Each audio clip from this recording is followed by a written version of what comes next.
الحمد لله رب العالمين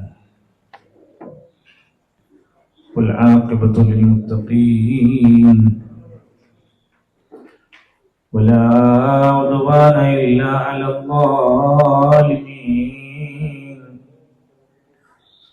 والصلاة والسلام على رسوله الأمين وعلى آله وصحبه أجمعين ومن تبعهم بإحسان إلى يوم الدين وسلم تسليما كثيرا. أما بعد فاتقوا الله عباد الله، أوصيكم وإياي بتقوى الله. يا أيها الذين آمنوا اتقوا الله حق تقاته ولا تموتن إلا وأنتم مسلمون. رب اشرح لي صدري ويسر لي أمري واحلل عقدة من لساني يفقهوا قولي. أعوذ بالله من الشيطان الرجيم. يا أيها الناس اتقوا ربكم الذي خلقكم من نفس واحدة وخلق منها زوجها وبث منهما رجالا كثيرا ونساء واتقوا الله الذي تساءلون به والأرحام إن الله كان عليكم رقيبا. ബഹുമാന്യരായ സഹോദരങ്ങളെ, സത്യവിശ്വാസികളെ, അല്ലാഹു സുബ്ഹാനഹു വ തആല അനുഗ്രഹിക്കുന്ന, ഇഷ്ടപ്പെടുന്ന സൽക്കർമ്മകാരികളിൽ, സ്വാലിഹ്യങ്ങളിൽ നമ്മയെല്ലാം ഉൾപ്പെടുത്തി അനുഗ്രഹിക്കുമാറാകട്ടെ. ഏപ്പിക്കാട് പ്രദേശത്ത് അള്ളാഹുവിന്റെ ദീന് പറയുന്ന മജ്ലിസ് കുടുംബവുമായി ഒത്തൊരുമിച്ചിരുന്ന് മക്കളോടൊപ്പം ഇരുന്ന് ബാപ്പയും ഉമ്മയും മക്കളും അമ്മോശനും അമ്മായിമ്മയും എല്ലാം ഒരുമിച്ചിരുന്ന് ദീന് പഠിക്കാൻ, അത് കേൾക്കാൻ ഈ സമയത്ത് ഒരുമിച്ച് കൂടിയ ഈ ഒരു സദസ്സിന്റെ നന്മയും ഫضലും പടച്ചറപ്പ് നമ്മുടെ കുടുംബത്തിൽ പ്രദാനം ചെയ്യുമാറാകട്ടെ. ഈ സദസ്സിൽ വന്നിരിക്കാൻ ആഗ്രഹിച്ച, കൊതിച്ച നമ്മുടെ ചില സഹോദരങ്ങൾ വയ്യാത്തത് കൊണ്ട്, അസുഖം കൊണ്ട് എല്ലാ നിലക്കും ഒരുങ്ങിയവരാണ്. നമ്മുടെ പ്രിയപ്പെട്ട സഹോദരന്മാർ ചിലരൊക്കെ അവരുടെ ശാരീരിക വിഷമതകൾ കാരണം കൊണ്ട് വരാൻ കഴിയാത്തതിന്റെ പ്രയാസവും ഖേദവും അറിയിച്ചിട്ടുണ്ട്. ദുആ കൊണ്ട് വസിയത്ത് പറഞ്ഞിട്ടുണ്ട്. അല്ലാഹു അവരുടെ രോഗങ്ങളെല്ലാം മാറ്റി പൂർണ്ണ ശിഫ നൽകി അനുഗ്രഹിക്കുമാറാകട്ടെ. കുടുംബത്തിൽ സമാധാനം, അനുഗ്രഹവും നൽകുമാറാകട്ടെ. സഹോദരങ്ങളെ, നമ്മളൊക്കെ ജീവിക്കുന്ന പുതിയ ഈ 2026 കാലഘട്ടത്തിന്റെ ഒരു നല്ല സന്ദർഭത്തിൽ, നല്ലൊരു സാഹചര്യത്തിൽ ഇത്തരത്തിലൊരു വേദിയിൽ വന്നിരിക്കാൻ കഴിയുകയും എനിക്ക് എന്റെ വീട്ടിലൂടെ, എന്റെ കുടുംബത്തിലൂടെ, എന്റെ ദാമ്പത്യത്തിലൂടെ സന്തോഷവും സമാധാനവും കൺകുളിർമയും ഉണ്ടാകണമെന്നും ആഗ്രഹിക്കുന്നവരാണ് നമ്മൾ. ഇല്ലെങ്കിൽ ഇവിടെ വന്നിരിക്കേണ്ട ഒരു ആവശ്യമില്ല. എന്തുകൊണ്ട് ഇത്തരം വിഷയങ്ങളൊക്കെ നമ്മൾ ഇപ്പോഴും ഈ കാലഘട്ടത്തിലും ചർച്ച ചെയ്യുകയും സംസാരിക്കുകയും വേണമെന്ന് ചോദിച്ചാൽ, 2024 കേരള ഗവൺമെന്റ് ഒരു കണക്ക് പുറത്തുവിട്ടു. ആ കണക്ക് ഞെട്ടിക്കുന്ന ഒരു കണക്കായിരുന്നു. ഈ വർഷം കഴിയുമ്പോൾ 2026 ഡിസംബർ കഴിഞ്ഞാൽ ഈ വർഷത്തെ കണക്ക് വരും. അതിൽ ക്രൈം റെക്കോർഡ്സ് ആയിരുന്നു. കുറ്റകൃത്യങ്ങളും മറ്റും ഉണ്ടാകുന്നതിന്റെ കണക്ക് എത്ര ഉണ്ടെന്ന് അറിയാൻ വേണ്ടിയിട്ട്. അപ്പൊ ഇന്ത്യ എന്ന ഒരു വലിയ രാജ്യത്തിന്റെ ഒരു പ്രധാന കേന്ദ്രമായ കേരളത്തിന്റെ കണക്ക് പുറത്തുവിട്ടു. 2024 കേരളത്തിലാണ് ഏറ്റവും കൂടുതൽ ആത്മഹത്യകൾ നടന്നത്. നമ്മൾ എന്താ വിചാരിച്ചത്? നമ്മുടെ രാജ്യം, നമ്മുടെ നാട്, നമ്മുടെ സംസ്ഥാനം ഭയങ്കര നമ്പർ 1 ആണ്, നമ്മൾ ഭയങ്കര വിദ്യാസമ്പന്നന്മാർ, നമ്മളെ റോഡ് കണ്ടിട്ടുണ്ടോ എന്നൊക്കെ ചോദിച്ചിങ്ങനെ വലിയ സംഭവമൊക്കെ പറയാം. നമുക്ക് ഇത്രയ്ക്ക് വിവരം, വിദ്യാഭ്യാസം, ഗോൾഡുകളും അതുപോലെ റോഡുകളും തോടുകളും എല്ലാം ഉണ്ടായിട്ട് എന്തിനാ മനുഷ്യന്മാർ ആത്മഹത്യ? 10,779 പേരാണ് ആത്മഹത്യ. 10,779 പേര് ഒറ്റ വർഷം. അതിന്റെ താഴെ കൊടുത്ത കണക്ക് അതിൽ 70% പേർ പുരുഷന്മാരായിരുന്നു. അപ്പൊ കാരണം എന്തായിരിക്കും എന്ന് ചിന്തിച്ചു നോക്കിയാൽ മതി. പിന്നെ അതിൽ പറഞ്ഞിരിക്കുന്ന അതിൽ 37% യുവാക്കളായിരുന്നു. സദസ്സിൽ എത്ര ശതമാനം യുവാക്കളുണ്ട് ചിന്തിച്ചു നോക്കി. ഒന്നും അവർ കേൾക്കുന്നില്ല. പരിഹാരങ്ങൾ കുറെ ഇവിടെ പറയും, പക്ഷെ അതൊന്നും കേൾക്കാൻ അവർക്ക് മനസ്സുള്ള താല്പര്യമില്ല. പിന്നീട് പറഞ്ഞത് അതിന്റെ കാരണങ്ങൾ പറഞ്ഞു. എന്തുകൊണ്ടാണ് കേരളത്തിൽ ഈ ഒരു ഒറ്റ വർഷം കൊണ്ട് എത്തി ആത്മഹത്യ നടന്നതെന്ന് പറഞ്ഞാണ്. ഒന്നാമത്തെ കാരണം, മെയിൻ കാരണം കുടുംബ പ്രശ്നങ്ങളായിരുന്നു.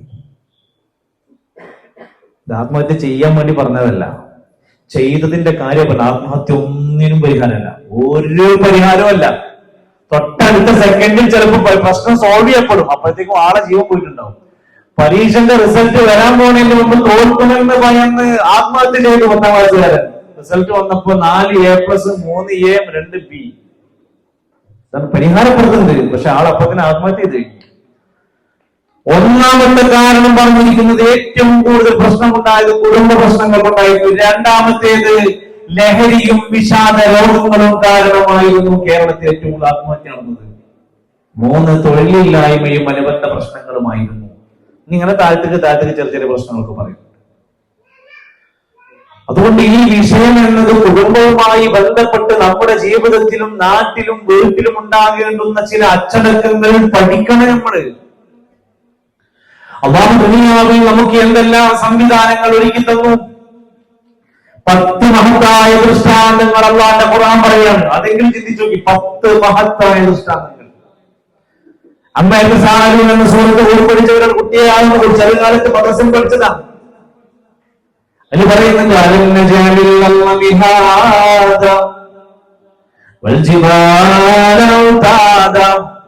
وخلقناكم أزواجا وجعلنا نومكم سباتا. 10 കാര്യം എണ്ണി പറഞ്ഞു. ഒന്നാമത് പറഞ്ഞത്, ഈ ഭൂമിയെ നിങ്ങൾക്കൊരു തൊട്ടിൽ പോലെ സംവിധാനിച്ചു തന്നില്ലേ, പർവ്വതങ്ങളെ ആണിയാക്കി തന്നില്ലേ.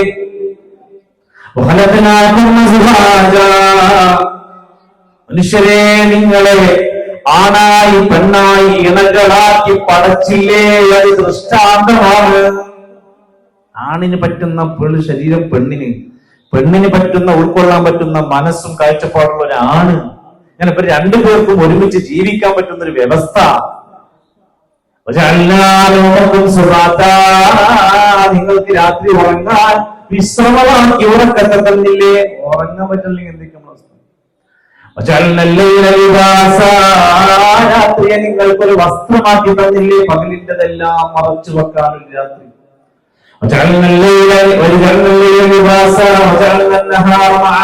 പകല് അധ്വാനിക്കാൻ ജോലി ചെയ്യാൻ പറ്റുന്ന മാർഗം നിങ്ങൾക്കാക്കി തന്നില്ലേ. ഇങ്ങനെ പടച്ചോൻ എണ്ണി പറഞ്ഞ കൂട്ടത്തിലാണ് നമ്മൾ ആണും പെണ്ണുമായി കുടുംബമായി ജീവിക്കാൻ പറ്റുന്ന അവസ്ഥയിലാക്കി തന്ന വലിയ അനുഗ്രഹമാണ്. ഈ വ്യവസ്ഥയെ തകിടം മറിക്കുന്ന പുതിയ കാലമാണ് നമ്മളെ ഞെട്ടിപ്പിക്കുന്നത്. കല്യാണം വേണ്ട, കുടുംബം വേണ്ട, അതൊക്കെ ചൊറയാണ്. വിവാഹം വേണം കുറെ കഴിഞ്ഞിട്ട് മതി. നല്ല പഠിച്ച് പഠിപ്പെല്ലാം പഠിപ്പെന്ന കയ്യില്, പഠിപ്പ് കഴിഞ്ഞിട്ട് ജോലി കിട്ടിയ പോലെ, വലിയ ജോലി കിട്ടിയ പോലെ, നല്ല ശമ്പളം കിട്ടി, നല്ല പ്രമോഷൻ കിട്ടിയൊക്കെ പിന്നെ ഒഴിവുണ്ടാകുമ്പോൾ കല്യാണം നോക്കാം. ഇസ്ലാം എന്തൊരു കാര്യത്തിനാണോ കൃത്യത വരുത്തിയതെങ്കിൽ അവിടെയാണ് ഇന്ന് തകിടം മറിക്കുമ്പോൾ വിവാഹം നശിപ്പിക്കപ്പെട്ടു. ചെറുക്കന്മാര് ഗൾഫിൽ നിന്ന് വരുന്നു, 4 മാസം കൊടുത്തിട്ട് ആകെ കടന്ന് കരയാണ്. എവിടെ പോയാലും പെണ്ണ് ശരിയാണില്ല. പെണ്ണില്ലാഞ്ഞിട്ടല്ല, പിന്നെ പ്രശ്നങ്ങൾ പറയുമ്പോൾ എല്ലാവർക്കും അറിയുന്ന കാര്യമാണ്. വേറെ മറുഭാഗത്താണെങ്കിൽ കല്യാണം അല്ലാത്തതൊക്കെ നടക്കുന്നുണ്ട്. എന്താ? സ്വർഗരതി. ആണും പെണ്ണും പെണ്ണും പോലെ സൗകര്യം പോലെ ചെയ്യാം. Living together. ഞങ്ങൾ കല്യാണം കഴിക്കണില്ല, ഞങ്ങൾ ഒരുമിച്ച് പുതിയ എടുത്ത് ജീവിക്കും. എന്നാ ഞങ്ങൾക്ക് വേണ്ട തോന്നിയെങ്കിൽ അന്ന് ഞങ്ങൾ ഒഴിവാക്കും. അത്രേ ഉള്ളൂ. കല്യാണം ഒന്നും വേണ്ട. ഏത് മതമായാലും കുഴപ്പമില്ല, ഏത് കഞ്ചാവായാലും കുഴപ്പമില്ല, ഒരു ചങ്ങാതിന്റെ കൂടെ നമ്മളിങ്ങനെ ജീവിക്കാം. Living together. വേറെ നമ്മുടെ നാട്ടിൽ നേരത്തെ പറഞ്ഞതുപോലെ വിവാഹം കഴിഞ്ഞവർ വിവാഹം കഴിയാത്തവരുമായവർ ക്യാമ്പസുകളിൽ, വഴിയോരങ്ങളിൽ, പാർക്കുകളിൽ, ബസ് സ്റ്റോപ്പുകളിൽ അങ്ങാടികളിൽ യാതൊരു ലജ്ജയും കാണിക്കാതെ കൊഞ്ചിക്കുഴഞ്ഞ് ജീവിക്കുന്ന ഇണകളെ പോലെ പാടി നടക്കുന്ന കവിതാക്കൾ. ഇതിനൊന്നും കുഴപ്പമില്ല, കല്യാണം കഴിക്കരുത്. കല്യാണം എന്തോ വലിയ പ്രശ്നമാണ്. അല്ലാഹുവിന്റെ ഖുർആൻ മനുഷ്യരെ വിളിച്ചിട്ട് 20ലധികം കാര്യങ്ങളാണ് മനുഷ്യരെ മനുഷ്യരെ എന്ന് വിളിച്ച് പറഞ്ഞത്. ഒന്നാമത്തെ കൽപ്പനയായി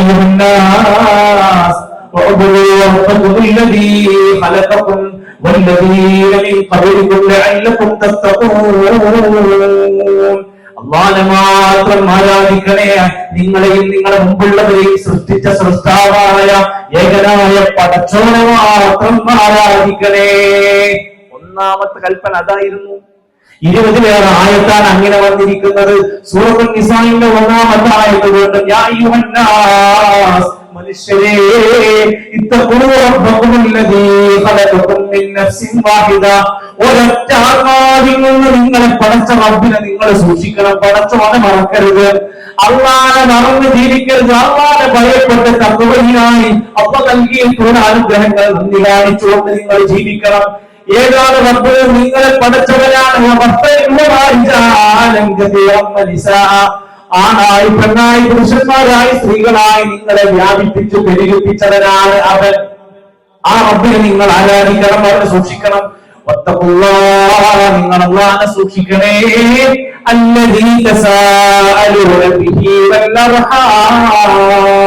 കുടുംബബന്ധം നിങ്ങൾ സൂക്ഷിക്കണേ, ചോദ്യം ചെയ്യപ്പെടുന്നതാണ്. കുടുംബബന്ധം വലിയ ഗൗരവമായിട്ടാണ് പറഞ്ഞത്. എന്നിട്ട് ആയത്തിന്റെ അവസാനം എന്ന് പറയണേ, നിങ്ങൾ ഇനി എന്ത് കളിച്ചാലും, നിങ്ങൾ ഏത് കാടിന്റെ ഉള്ളിലോ മലന്റെ ഉള്ളിലോ പർവ്വതത്തിന്റെ ഉള്ളിലോ ആകാശഭൂമികൾക്ക് എവിടെ എവിടെ വെച്ച് നിങ്ങൾ ചെയ്താലും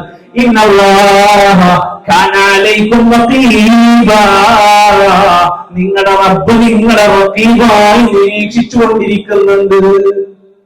നമ്മൾ ഇനി എന്തൊക്കെ അതിക്രമം സ്വകാര്യമായിട്ടോ രഹസ്യമായിട്ടോ പരസ്യമായിട്ടോ മൊബൈലിലോ ഇൻസ്റ്റഗ്രാമിലോ ഒക്കെ ഡിലീറ്റ് ഓപ്ഷനൊക്കെ ഉണ്ടാവും, പോവില്ല. അവിടെ കൃത്യമായി സ്റ്റോർ ചെയ്യപ്പെടും. എല്ലാം ബദ്ധമായി നിരീക്ഷിക്കുന്ന ഒരു പടച്ചോനുണ്ട്. യാ ബുനയ്യ, പൊന്നുമോനെ,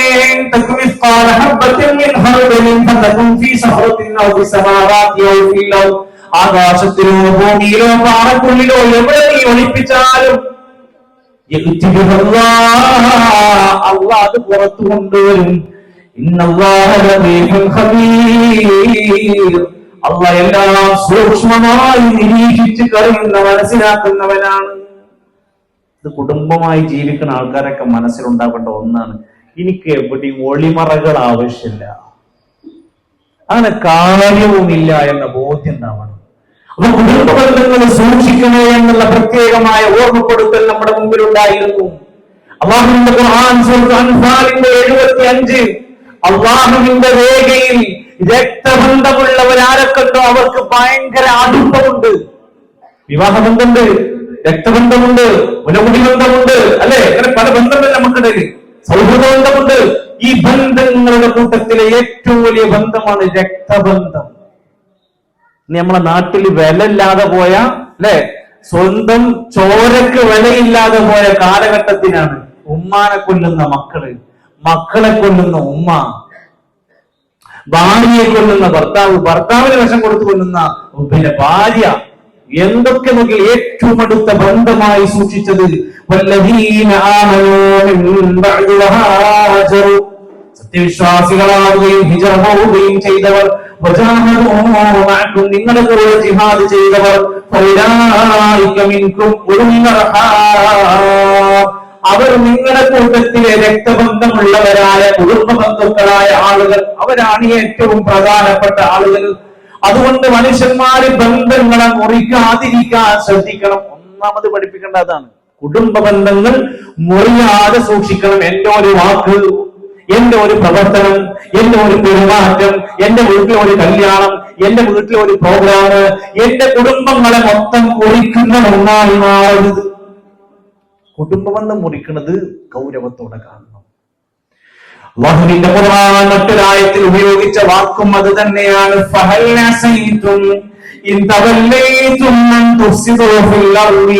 ഭൂമിയിൽ ഫസാദ് ഉണ്ടാക്കാൻ നിങ്ങൾ വിചാരിക്കുന്നുണ്ടോ?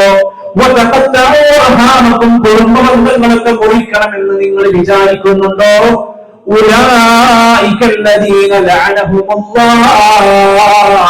അല്ലാഹു അക്കൂട്ടരെ ശപിച്ചിരിക്കുന്നു. അത്രക്ക് ഗൗരവമുള്ള മേഖലയാണ് കുടുംബക്കാര് തമ്മിൽ മിണ്ടാതെ തെറ്റി നടക്കുക. എപ്പിക്കാട് എന്താ അവസ്ഥ എന്നൊന്നും എനിക്കറിയില്ല. നാട്ടിൽ മൊത്തത്തിൽ പറയാ, ഒരുപാട് കുടുംബങ്ങൾ മരിച്ചാ തിരിഞ്ഞോക്കാത്ത കുടുംബക്കാരുണ്ട്.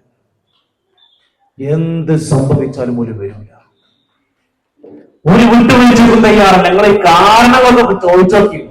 മുട്ടുസൂചി പോലത്തെ കാരണങ്ങൾ കൊണ്ട് ജ്യേഷ്ഠാനുജന്മാരും വെല്ലിപ്പയും വെളാപ്പയും മൂത്തപ്പയും തമ്മിൽ മിണ്ടാതെ നടക്കുന്ന എത്ര കുടുംബക്കാരുണ്ട്. ഒരു മനുഷ്യൻ ജീവിതത്തിൽ ആഗ്രഹിക്കുന്ന സ്വർഗം കിട്ടണമെന്നല്ലേ? സ്വർഗം കിട്ടാനുള്ള കാര്യങ്ങൾ ചോദിക്കാൻ അബൂ അയ്യൂബ് അൻസാരി റളിയല്ലാഹു അൻഹു പറയാണ്, ഒരാൾ വന്നിട്ട് നബിയോട് ചോദിക്കാൻ, നബിയെ എനിക്കൊരു കാര്യം ചോദിക്കാനുണ്ട്. യാ റസൂലല്ലാഹ് അഖ്ബിർനീ ബിഅമലിൻ യുദ്ഖിലുനീ അൽ ജന്ന, എന്ന സ്വർഗ്ഗത്തിലേക്ക് പ്രവേശിക്കുന്ന കാര്യം ഒന്ന് പറഞ്ഞു തരാമോ? എനിക്ക് സ്വർഗ്ഗം കയറണം, അതിൽ കയറാൻ എന്തെങ്കിലും വഴി പറഞ്ഞു തരും. നബി പറഞ്ഞു കൊടുത്തു, ആരാധിക്കാം, ഒരാൾക്ക് ശരിക്ക് ശിർക്ക് ചെയ്യാതിരിക്കാം, നിസ്കാരം ശരിക്ക് പാലിക്കാം, സക്കാത്തിന്റെ സമയമാകുമ്പോ സക്കാത്ത് കൊടുക്കുക. അടുത്തത് കുടുംബബന്ധം നിങ്ങൾ പാലിക്കുക, അത് ചേർക്കുക. സ്വർഗം കിട്ടാനുള്ള കണ്ടീഷനിലാണ് പറഞ്ഞത്. സ്വർഗ്ഗങ്ങളെ സമാധാനത്തോടെ സ്വർഗത്തിലെത്താനാണ് നമ്മൾ ആഗ്രഹിക്കുന്നതെങ്കിൽ അതുകളിൽ നബിതങ്ങൾ ഉപദേശിച്ചത് ഇത് തന്നെയായിരുന്നു. നബി സല്ലല്ലാഹു അലൈഹി വസല്ലം ഹിറാന്റെ ഉള്ളിലേക്ക് അവരെ വഹിയുമായി ആദ്യമായ സന്ദർഭമുണ്ടായപ്പോൾ അവരൊന്ന് പേടിച്ച് പറച്ച് വീട്ടിലേക്ക് വരിക. ആശ്വസിപ്പിക്കാൻ ഒരു ഭാര്യയുണ്ട്, കുടുംബത്തിലാണ് ആദ്യം വന്നത്. അവിടെ മദ്യശാസ്ത്രങ്ങളുണ്ട്, നർത്തകിമാരുണ്ട്, പല കേന്ദ്രങ്ങളൊക്കെ ഉണ്ട്. പക്ഷെ ആശ്വാസത്തിനും സമാധാനത്തിനും നിബിതങ്ങൾ ഓടിയത് ഖദീജ ബീവിയുടെ അടുത്ത്. അങ്ങനെ തോന്നണം, ഓടാൻ തോന്നണം. സ്വന്തം ഭാര്യന്റെ അടുത്തേക്ക് എത്തുമ്പോൾ ഒരു സമാധാനം കിട്ടിത്തുടങ്ങണം. ഭാര്യക്ക് എന്തൊരു പ്രശ്നം വന്നാൽ ഇതിന്റെ മാപ്പിളിനോട് പറഞ്ഞാൽ സമാധാനം ഉണ്ടാകുന്ന അവസ്ഥക്ക് എത്തണം. ഇത് തിരിച്ചാണ് ഓളോടല്ലാത്തവരോടൊക്കെ പറയാം. ഓളോട് പറഞ്ഞാൽ പിന്നൊരു സമാധാനം ഉണ്ടാവില്ല. പിന്നെ എങ്ങനെയാണ് കുടുംബത്തിൽ ഖദീജ ബീവിന്റെ അടുത്ത് ഓടിച്ചെന്നു. ഖദീജ ബീവി ഒരു ബഹളം വെച്ചില്ല, ബേജാറായില്ല, തലകറങ്ങി വീണില്ല. വേണ്ടതെല്ലാം ചെയ്തു കൊടുത്ത് വെള്ളം കൊടുത്ത് സമാധാനിപ്പിച്ച് ആസ്വദിച്ചു. എന്താ ഉണ്ടായത്? അപ്പൊ കാര്യം പറഞ്ഞു. അപ്പൊ ഖദീജ ബീവി തിരിച്ചു പറയണം, അങ്ങനെ വേണമെന്നൊക്കെ, നിങ്ങൾ ഇന്നെ കൊണ്ടുപോവാതെ ഓ കുന്നിന്റെ മുകളിൽ പോയിട്ട് ഒറ്റക്കിരിക്കല്ലേ, അങ്ങനെ വേണം. അറിഞ്ഞില്ല, നമ്മൾ എരുതിക്ക് അന്നയിക്കുന്ന സ്വഭാവം നമ്മുടെ വീട്ടിലുണ്ടാവുക. ഇതല്ല. ഖദീജ ബീവി പറയും, നിങ്ങൾ പേടിക്കണ്ട, നിങ്ങളെ കുടുംബബന്ധം ചേർക്കുന്ന ആളാണ്. അത് നബി അറിയുന്നതിന്റെ മുമ്പേ നിങ്ങൾ കുടുംബബന്ധം ചേർക്കുന്നയാളാണ്. ഹദീസ് നല്ല സത്യം പറയുന്ന ആളാണ്. പ്രയാസങ്ങളെല്ലാം ഏറ്റെടുക്കുന്ന മനുഷ്യനാണ്. നിങ്ങളെ ഒരിക്കലും അല്ലാഹു കൈവിടൂല, നിങ്ങളെ വിടൂല. നിങ്ങൾ ബേജാറാവണ്ട. കുടുംബമുണ്ടെങ്കിൽ നേടേണ്ടുന്ന വല്ലാത്തൊരു കാര്യമാണ്. എന്ത് പ്രതിസന്ധിയിലും എനിക്ക് കൂടെ നിൽക്കാൻ ഒരാളുണ്ട് എന്ന ബോധമുണ്ടെങ്കിൽ ആ കുടുംബം മുന്നോട്ട് പോകും. പോലെ ആത്മഹത്യക്കും ചരടുകൾക്കും അവര് വിശക്കുപ്പികൾക്കും തെരഞ്ഞു നടക്കൂല. ഖദീജ ബീവി സല്ലല്ലാഹു അലൈഹി വസല്ലമയുടെ ജീവിതത്തിലെ വലിയ സംഭവം. ആദ്യത്തെ ഭാര്യ, രണ്ടാളുകൾ വിവാഹം കഴിച്ചതിന് ശേഷമാണ് മൂന്നാമത് നബി തങ്ങൾ കല്യാണം കഴിക്കുന്നത്. നമുക്ക് പറ്റുമോ? നമ്മൾ ആദ്യത്തെ കല്യാണം ഒരാളെ മൂന്നാമത് കല്യാണം കഴിക്കുന്ന ഒരു പെണ്ണിനെ നമ്മൾ കല്യാണം കഴിക്കുമോ? നമ്മള് റെഡിയായി തന്നെ വിചാരിക്കുക. വീട്ടിൽ ആരെങ്കിലും മനുഷ്യൻ അതിന് എസ് പറയോ? ഉണ്ടൂല. ഖദീജ ബീവി വിവാഹം കഴിക്കുന്നത് ആദ്യത്തെ കല്യാണം മൂന്നാമത്തെ പുതിയാപ്പിളയിലും നബി തങ്ങൾ വരുന്നത്. 2-3 കുട്ടികളുണ്ട് ആദ്യത്തെ കല്യാണത്തിന്. ചെറുപ്പക്കാരനായ നബി തങ്ങൾ ഖദീജ ബീവിനെ ഏറ്റെടുത്തു. ഖദീജ ബീവിന്റെ സ്വഭാവ ഗുണവും മഹിമയും നബിതങ്ങളെ ഖദീജ ബീവി പൊരുത്തപ്പെട്ടു. നബിതങ്ങൾ എന്ന ഏറ്റവും ഉന്നതനായ മക്കൾക്കാർക്കിടയിലെ ജനസമ്മതനായ ഒരു ചെറുപ്പക്കാരൻ. വിവാഹം നടന്നു. എല്ലാവരും ആക്ഷേപ സ്വരങ്ങളുമായി ഖദീജ ബീവിന്റെ അടുത്ത് പോകുന്നു. ഖദീജ ബീവിനോട് വന്നിട്ട് മക്കൾക്കാരായ അബൂജഹൽ അടക്കമുള്ള നേതാക്കന്മാർ വന്നിട്ട് പറഞ്ഞു, അല്ല ഖദീജ, എത്ര പ്രമാണിമാർ, എത്ര പൈസക്കാർ, എത്ര സമ്പന്നന്മാർ, എത്ര നേതാക്കന്മാർ വന്ന് നിന്നോട് കല്യാണം ആലോചിച്ചു, സമ്മതിച്ചില്ലല്ലോ. എന്നിട്ട് ഈ ദരിദ്രനായ യതീമായ മിസ്കീനായ ഈ മനുഷ്യരാണോ കല്യാണം കഴിച്ച്? ആ വാക്ക് ഖദീജ ബീവിക്ക് ഇഷ്ടമില്ല, വല്ലാത്ത വേദനയായി. തന്റെ ഭർത്താവിനെ പറ്റി ആ പറയുന്ന വാക്ക് അവർക്ക് അംഗീകരിക്കാൻ പറ്റിയില്ല. നമ്മളെ വീട്ടിലാണെങ്കിൽ പറയും, അല്ലെങ്കിൽ മുപ്പര് കോന്തലാണ്, അല്ലെങ്കിൽ തന്നെ അറിയുന്നൊക്കെ പറഞ്ഞ് മുപ്പത്തിരിങ്ങനെ സപ്പോർട്ട് ചെയ്യുക.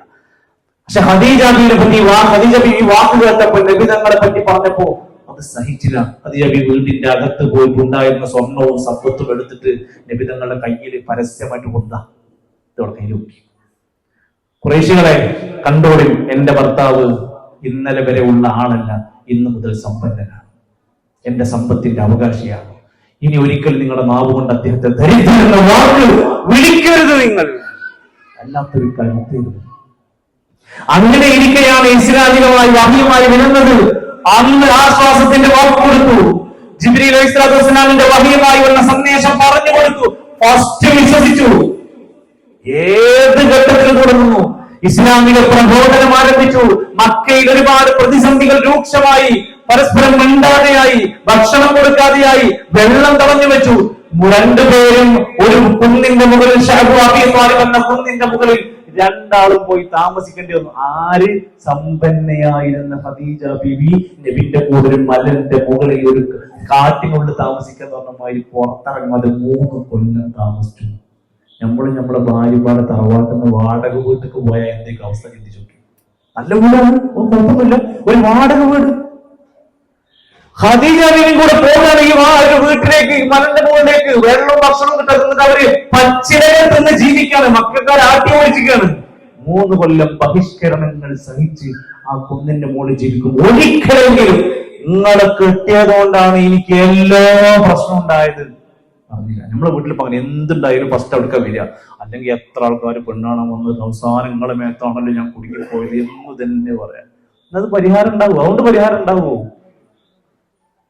അല്ലെങ്കിൽ നമ്മൾ പറയും, ഞാൻ എത്രയോ പെണ്ണാണാൻ പോയത്, അവസാനം കുഞ്ഞുമോ ഇജ്ജാണല്ലോ എന്റെ മുമ്പിൽ പെട്ടത്, ഇജ്ജാണെങ്കിൽ ഈ കോലത്തിലായാലും. ഇതിങ്ങനെ കുറെ പറഞ്ഞിരുന്നത് പടച്ചോ നമുക്ക് വിധിച്ചതാണ്. ഇനി അത് പറഞ്ഞാൽ നിന്നൊന്നും കാര്യമില്ല. ഇനി നമ്മൾ ഈ ജീവിതത്തെ ചിട്ടപ്പെടുത്താണ് വേണ്ടത്.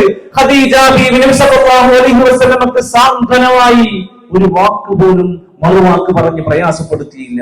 അവസാനം മക്കയിലേക്ക് ഇറങ്ങി വന്നു. മക്കയിൽ ഇറങ്ങി വന്ന സമയത്ത് അവർ കുറച്ചൊരു ശാന്തമായി. അങ്ങനെ ഖദീജ ബീവി രോഗം ബാധിച്ചുകൊണ്ട് കിടക്കാണ്. ഖദീജ ബീവി ഇങ്ങനെ മരിക്കാനായോ എന്നൊരവസ്ഥ തോന്നിയപ്പോ നബി സല്ലല്ലാഹു അലൈഹി വസല്ലം കൈകൾ പിടിച്ച് ഖദീജ ബീവി ഇങ്ങനെ വിഷമത്തോടെ എന്നിട്ട് നബിയോട് പറഞ്ഞു, നബിയെ നിങ്ങൾ വിഷമിക്കരുത്. എവിടെ? മരിക്കാൻ കിടക്കുന്ന ഭാര്യ ഭർത്താവിന്റെ കൈ പിടിച്ചിട്ട് അവസാനം പറയണേ, നബിയെ നിങ്ങൾ ദുഃഖിക്കരുത്, വിഷമിക്കരുത്. പടച്ചവൻ നിങ്ങൾക്ക് നല്ല ഇണകളെ തരും, പടച്ചവൻ നിങ്ങൾക്ക് നല്ല സന്താനങ്ങളെ തരും. നബിയെ നിങ്ങൾ വിഷമിക്കരുത്. നിങ്ങൾക്ക് ഇനിയും കല്യാണങ്ങൾ ഉണ്ടാകും, നിങ്ങൾ ഇനിയും കല്യാണം കഴിക്കണം, നിങ്ങൾക്ക് മക്കൾ ഉണ്ടാവണം, നിങ്ങൾ സന്തോഷവാനായി ജീവിക്കണം എന്നതിന്റെ സൂചനയാണ് മരിക്കണതിന്റെ മുമ്പ് കൊടുത്തത്. നമ്മൾ കല്യാണം കഴിഞ്ഞാൽ അന്ന് തന്നെ പറഞ്ഞിട്ടുണ്ടാവും, രണ്ടാമത് കെട്ടരുത് പോകുന്നതിലേക്ക് വസ്തുവസിയത്തുണ്ടാവും. ഞാൻ മരിച്ചാൽ പിന്നെ നിങ്ങൾ ഇങ്ങനെ നടക്കണം കേട്ടോ, നമ്മൾ പെണ്ണ് കെട്ടുകയോ ചെയ്തിട്ടോന്ന് ഓളെ കാര്യം നോക്കിയാണ് പോകുന്നത്. ഖദീജ ബീവി മരിക്കണതിന് മുമ്പ് പറഞ്ഞ വാക്കാണ്. എന്നിട്ട് ഇനി ലാസ്റ്റ് പറയാണ്, ആ ചരിത്രത്തിന്റെ ലാസ്റ്റ് ഈ സദസ്സിലിരിക്കുന്ന ഉമ്മമാര് ഒരിക്കലെങ്കിലും ജീവിതത്തിൽ വായിക്കുകയും കേൾക്കുകയും പഠിക്കുകയും ചെയ്യേണ്ട ചരിത്രം ഖദീജ ബീവിയുടെ. അത് പഠിക്കാത്തടത്തോളം കാലം നമ്മൾ മാപ്പിളിനോട് മര്യാദക്ക് പെരുമാറില്ല. ഖദീജ ബീവി മരിച്ചതിന് ശേഷം നബി സല്ലല്ലാഹു അലൈഹി വസല്ലം വീടിന്റെ മൂലയിൽ ഒരു കുഞ്ഞു കുട്ടിയിരുന്ന് കരയുന്ന പോലെ കരയാൻ തുടങ്ങി. ഒരാണ് വെറുതെ കരയില്ല. ഒരു പുരുഷൻ ഒരു പെണ്ണിന്റെ മുമ്പിൽ വന്നിരുന്ന് കരയോ? അപൂർവമാണ്. വീട്ടിലെന്തൊക്കെ പ്രതിസന്ധികളുണ്ട്, ആർക്ക് വിഷമം ഉണ്ടായിട്ടില്ല, കരയാൻ അറിയുള്ളൂ. അതാണ് ഏറ്റവും കൂടുതൽ അറ്റാക്ക് ബാധിക്കുന്ന പുരുഷന്മാർക്കാണെന്ന് പറഞ്ഞത്. നബി സല്ലല്ലാഹു അലൈഹി വസല്ലം ഒരു കുട്ടിയെ പോലെ ഒരു മൂലയിൽ ഇരുട്ടത്തിരുന്ന് കരയുന്നത് ഞാൻ കണ്ടു എന്ന് അലി ഇബ്നു അബീ ത്വാലിബ് റളിയല്ലാഹു അൻഹു. എന്തെത്ര കരയാൻ മാത്രമുള്ളത്? സാന്ത്വനത്തിന്റെ, ആത്മവിശ്വാസത്തിന്റെ, ധൈര്യത്തിന്റെ എല്ലാ നിലക്കുമുള്ള ഒരു പിന്തുണ അർഹിക്കുന്ന വിഷയത്തിൽ ഖദീജ ബീവി നല്ല സപ്പോർട്ടായി. അതേ വർഷത്തിൽ നബിതങ്ങളെ സംരക്ഷിച്ചിരുന്ന അബൂ താലിബ് മരിച്ചപ്പോ ആ വർഷത്തിന്റെ ചരിത്രത്തിൽ ദുഃഖവർഷം എന്നാണ് നബിതങ്ങളുടെ ചരിത്രത്തിൽ എഴുതി വെച്ചിരിക്കുന്നത്. 2 അത്താണികളാണ് നഷ്ടപ്പെട്ടത്. പ്രിയപ്പെട്ട ഭാര്യമാരെ, ഒരു ഭർത്താവിന്റെ വില അറിയണമെങ്കിൽ നിങ്ങൾ ഈ നാട്ടിലെ വിധവകളോട് പോയി ചോദിച്ചു. ഒരു ഭർത്താവിന്റെ വില അറിയണമെങ്കിൽ അയാൾ എന്തായിക്കോട്ടെ, ഒരു മനുഷ്യനാ ഒരു 50 റുപ്യന്റെ അല്ലെങ്കിൽ 25 റുപ്യന്റെ ഒരു കേസും പിടിച്ച് 4-5 മിഠായിയൊക്കെ പിടിച്ച് ആ വൈകുന്നേരം കയറി വരുന്ന ഒരു വരവുണ്ടല്ലോ, അതങ്ങോട്ട് നിന്നാലേ അപ്പൊ കാണാൻ നമ്മളെ വീട്ടിലത്തെ അവസ്ഥ എന്താണ്. പ്രിയപ്പെട്ട മക്കളെ, വാപ്പാന്റെ വില അറിയണോ? യതീമിങ്ങളോട് പോയി ചോദിക്കും. വീട്ടിലൊരു വാപ്പല്ലാത്ത കുട്ടിനോട് ചോദിക്കും വാപ്പാന്റെ വില എന്താണ്. അപ്പൊ അങ്ങനെ പറയും. കണ്ണീരോടെ പലതും അവർക്ക് പറയാണ്ടാവും. അപ്പുറത്തെ വീട്ടിലൊക്കെ നല്ല ചെരുപ്പും നല്ല ജേഴ്സിയും നല്ല പന്തും നല്ല സൈക്കിളൊക്കെ എടുത്ത് ഇങ്ങനെ പോകണ്ടാവും. ഒരു വീട്ടിലേക്ക് ഒരു റിലീഫിന്റെ കിറ്റ് കൊണ്ട് കൊടുക്കാൻ പോയി.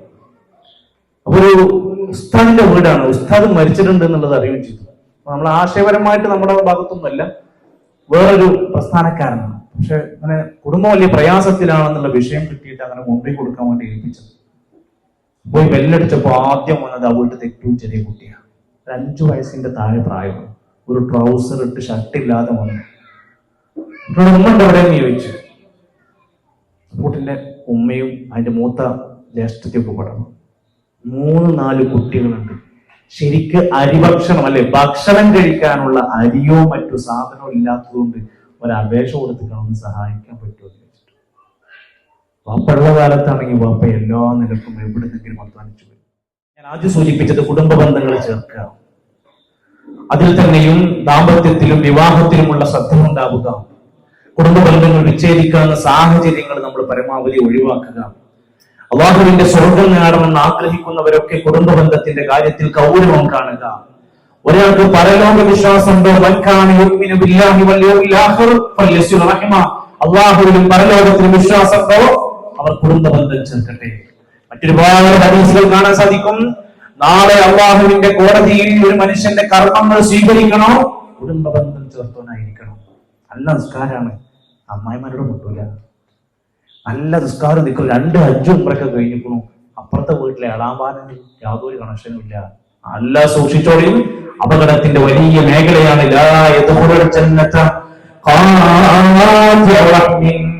കുടുംബബന്ധം വിച്ഛേദിച്ചവൻ സ്വർഗത്തിൽ പ്രവേശിക്കൂല.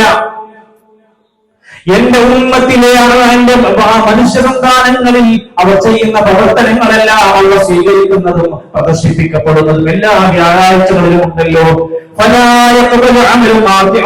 കുടുംബബന്ധം വിച്ഛേദിച്ച മനുഷ്യന്റെ കർമ്മങ്ങൾ ആകാശ ലോകത്തേക്ക് ഉയർത്തപ്പെടൂല. അതുകൊണ്ട് എന്റെ പ്രിയപ്പെട്ടവരെ, നമ്മുടെ ജീവിതത്തിൽ നമുക്ക് നൽകിയിട്ടുള്ള മഹത്തരമായ ആ ഒരു വലിയ ബന്ധത്തെ ചേർത്ത് പിടിക്കാം. അതിൽ തന്നെ എല്ലാവർക്കും ഒരു പരിഗണനയാകില്ല. മാതാപിതാക്കൾ അതിൽ പ്രത്യേകം പരിഗണിക്കപ്പെടേണ്ട വിഭാഗമാണ്. ഉമ്മാനും വാപ്പാനും കുടുംബത്തിൽ എല്ലാവർക്കും നല്ല സേവനം ചെയ്യും, ഉമ്മാനും വാപ്പാനും നോക്കൂല. ഈ അവസ്ഥ ഉണ്ടാകാൻ പാടില്ല. ഒന്നാമത്തെ കാറ്റഗറിയാണ് വാപ്പാനെ ഉമ്മാനെ സംരക്ഷിക്കുക. നമ്മൾ നേരത്തെ പറഞ്ഞില്ലേ, ഇല്ലാതാകുമ്പോ വിലയേറും പറയില്ലേ. എത്രയോ ആളുകൾ കാണാം ചില കബറങ്ങളൊക്കെ പോയിട്ട് ഇങ്ങനെ പൊട്ടിക്കരയും. ആരാണവർ? ആപ്പയോ ഉമ്മയോ ആയിരിക്കും കിടക്കുന്നുണ്ടാവുക. അവരൊക്കെ ആ ബെഡിലങ്ങനെ കടന്നാ മതി, എന്നാ തന്നെ നമുക്ക് എന്തൊരു ധൈര്യം. ഉമ്മയും വാപ്പയും ജീവിച്ചിരിക്കുന്ന കാലത്ത് അവരെ മാനിക്കാതെ പോയവരൊക്കെ മരിച്ചതിന് ശേഷം കരയല്ലാതെ ഒരു നിർവ്വാഹമല്ല. അതുകൊണ്ടാണ് സൗദി അറേബ്യയിലെ കോടതിയിൽ ഒരു മകൻ കേസ് കൊടുത്തത്. എന്റെ ഉമ്മാനെയും വാപ്പാനെയും എനിക്ക് തരണം, എന്റെ ഏട്ടന്മാരെന്നെ കൊണ്ട് നോക്കുന്നത് എനിക്ക് തരുന്നില്ല എന്ന് പറഞ്ഞിട്ട് കോടതിയിൽ കേസ് കൊടുത്ത്. ഇതിന്റെ ഒരു വല്ലാത്തൊരു ബറക്കത്തിന്റെ ലോക. തന്റെ പ്രിയപ്പെട്ട മാതാവ് മരിച്ചപ്പോ വീടിന്റെ മൂലയിൽ ഇരുന്ന് ദിവസങ്ങളോളം കരച്ചിലായി. ദിവസങ്ങൾ കഴിഞ്ഞ് കൂട്ടുകാർ വരുമ്പോഴും ഇരുന്ന് തേങ്ങി കരയുന്നത് കണ്ടപ്പോ ചങ്ങായിമാര് ചോദിച്ചു, യാസേ മരണല്ലേ, ഇത് എല്ലാവർക്കും സംഭവിക്കൂലേ, ഇന്ന് ഉമ്മാക്കായി നാളെ വേറെ ആൾക്കാർക്കൊക്കെ മരിക്കൂലേ? ഞാൻ എന്റെ ഉമ്മാന്റെ മരണത്തിന്റെ വിഷമത്തിനപ്പുറത്ത് ഞാൻ ഇരുന്ന് ചിന്തിക്കുന്നത് എന്താണെന്നറിയോ?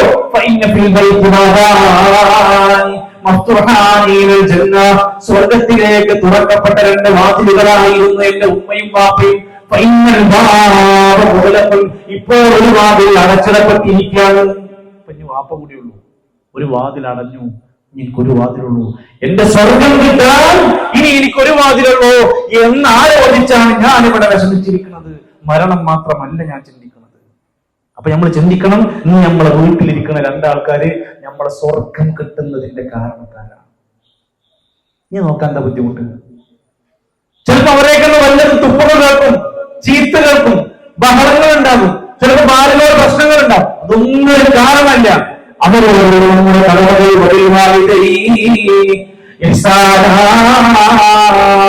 മാതാപിതാക്കൾക്ക് പുണ്യം ചെയ്യുക എന്നത് ഖുർആനിന്റെ നസ്സാണ്.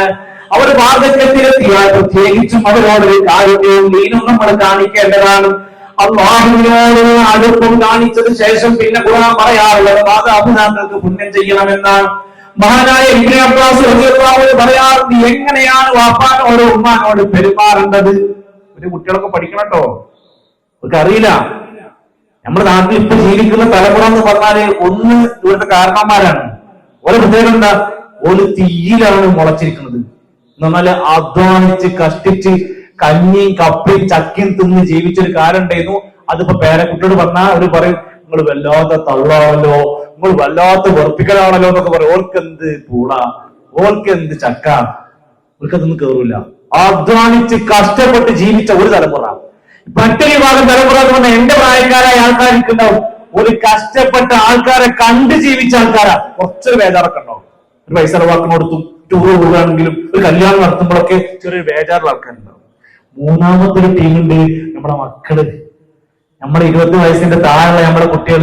ഒരു കഷ്ടപ്പെട്ടവരെയും കാണുന്നില്ല, കഷ്ടപ്പാടും കാണുന്നില്ല. ഒരു ജനിച്ചു വീഴുമ്പോ പന്തിയിലേക്കും ഫോണിലേക്കും ഷവർമേക്കും ടൂറിലേക്കും വൈബിലേക്കും ഒക്കെ ജനിച്ചു പോകുന്ന ആൾക്കാരാ. അവർക്ക് വേറൊന്നും അറിയില്ല, അവർക്ക് വേറെ ഒരു ചിന്ത അറിയില്ല. അവർക്ക് കുറെ ക്വാളിറ്റികൾ പഠിപ്പിച്ചു കൊടുക്കണം. പ്രായമായ എത്ര എന്തോ ആവട്ടെ, എന്തൊക്കെ പോരായ്മ ഉണ്ടാകട്ടെ, ഇബ്നു അബ്ബാസ് റളിയല്ലാഹു അൻഹു പറയാണ്, ഉമ്മയോട് ഉപ്പയോട് കാരുണ്യത്തോടെ സ്നേഹത്തോടെ ആർദ്രതയോടെ പെരുമാറുക. എന്റെ ദേഷ്യം വാസന അവിടെ കാണിക്കരുത്. എന്തെങ്കിലും ചോദിച്ചാൽ നീ പരുഷനായി പെരുമാറരുത്. നമ്മളോട് എത്ര വട്ടായി പറയുന്നു, നമ്മളെ പോണ്ടാന്ന് പറഞ്ഞു ദേഷ്യം പറ്റൂല.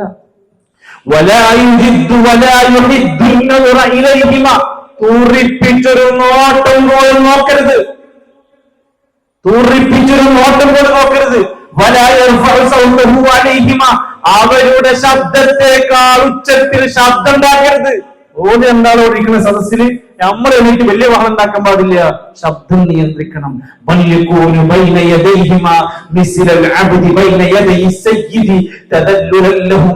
ഒരു യജമാനന്റെ മുമ്പിൽ ഒരു അടിമ ചെന്നിരിക്കുന്ന വിനയത്തോടെ ഉമ്മയുടെ ഉപ്പയുടെ അരികിലിരുന്ന് കാര്യങ്ങൾ ചോദിക്കണം. അപ്പോഴൊക്കെ നമ്മളെ കുട്ടികളെന്താ ചോദിക്കാരോ, എന്തിനാ വാപ്പാന്റെ കാര്യം നോക്കുന്നത്, എന്തിനാ ഉമ്മ പറഞ്ഞ അഭിപ്രായത്തിന് 18 വയസ്സായി എനിക്ക് എന്ന് ഞാൻ ചെറിയ കുട്ടികളാണ് വിചാരിച്ച് എനിക്ക് എന്റേതായ സ്വാതന്ത്ര്യമല്ലേ, എനിക്ക് എന്റെ അവകാശങ്ങളില്ലേ, ഞാൻ വലിയ ആളായില്ലേ. ഈ ഒന്നും ആയിട്ടില്ല. വയസ്സ് മാത്രമല്ല മാനദണ്ഡം. നമ്മളെ അമ്മയും വാപ്പയും ചെയ്ത പണിയൊന്നും നമ്മളെ കോരി, നമ്മുടെ അപ്പി കോരി എന്നൊക്കെ പറഞ്ഞാൽ ചില്ലറ പണിയല്ല. മൂത്രം ഒരു അറപ്പില്ലാതെ കോരിട്ട ആളാണ്. ഓർക്കെന്താ നമ്മളെ കാര്യത്തിൽ പറയാൻ അവകാശമല്ലേ? ഓർക്ക് നമ്മളൊരു കാര്യം വേണ്ടെന്ന് പറയാൻ പറ്റൂലേ? നമ്മക്ക് വേണ്ടി വിയർപ്പെടുക. ഞാൻ ഗൾഫിൽ ജീവിച്ച മനുഷ്യനാ. ഗൾഫിൽ അനുഭവിക്കുന്ന ഓരോ പ്രവാസിന്റെ വേർപ്പ് നട്ടിച്ച 1 മണിക്ക് 47 ഡിഗ്രി ചൂട് കോൺക്രീറ്റ് ബിൽഡിംഗ് പണിയെടുത്തിട്ട് 1.5 മണിക്ക് ഷാർജയിലെ പള്ളിന്റെ തിണ്ടത്ത് ഉള്ളിൽ കയറാൻ പറ്റൂല, നേരത്തെ ചളിയ തിണ്ടത്ത് കിടക്കുക.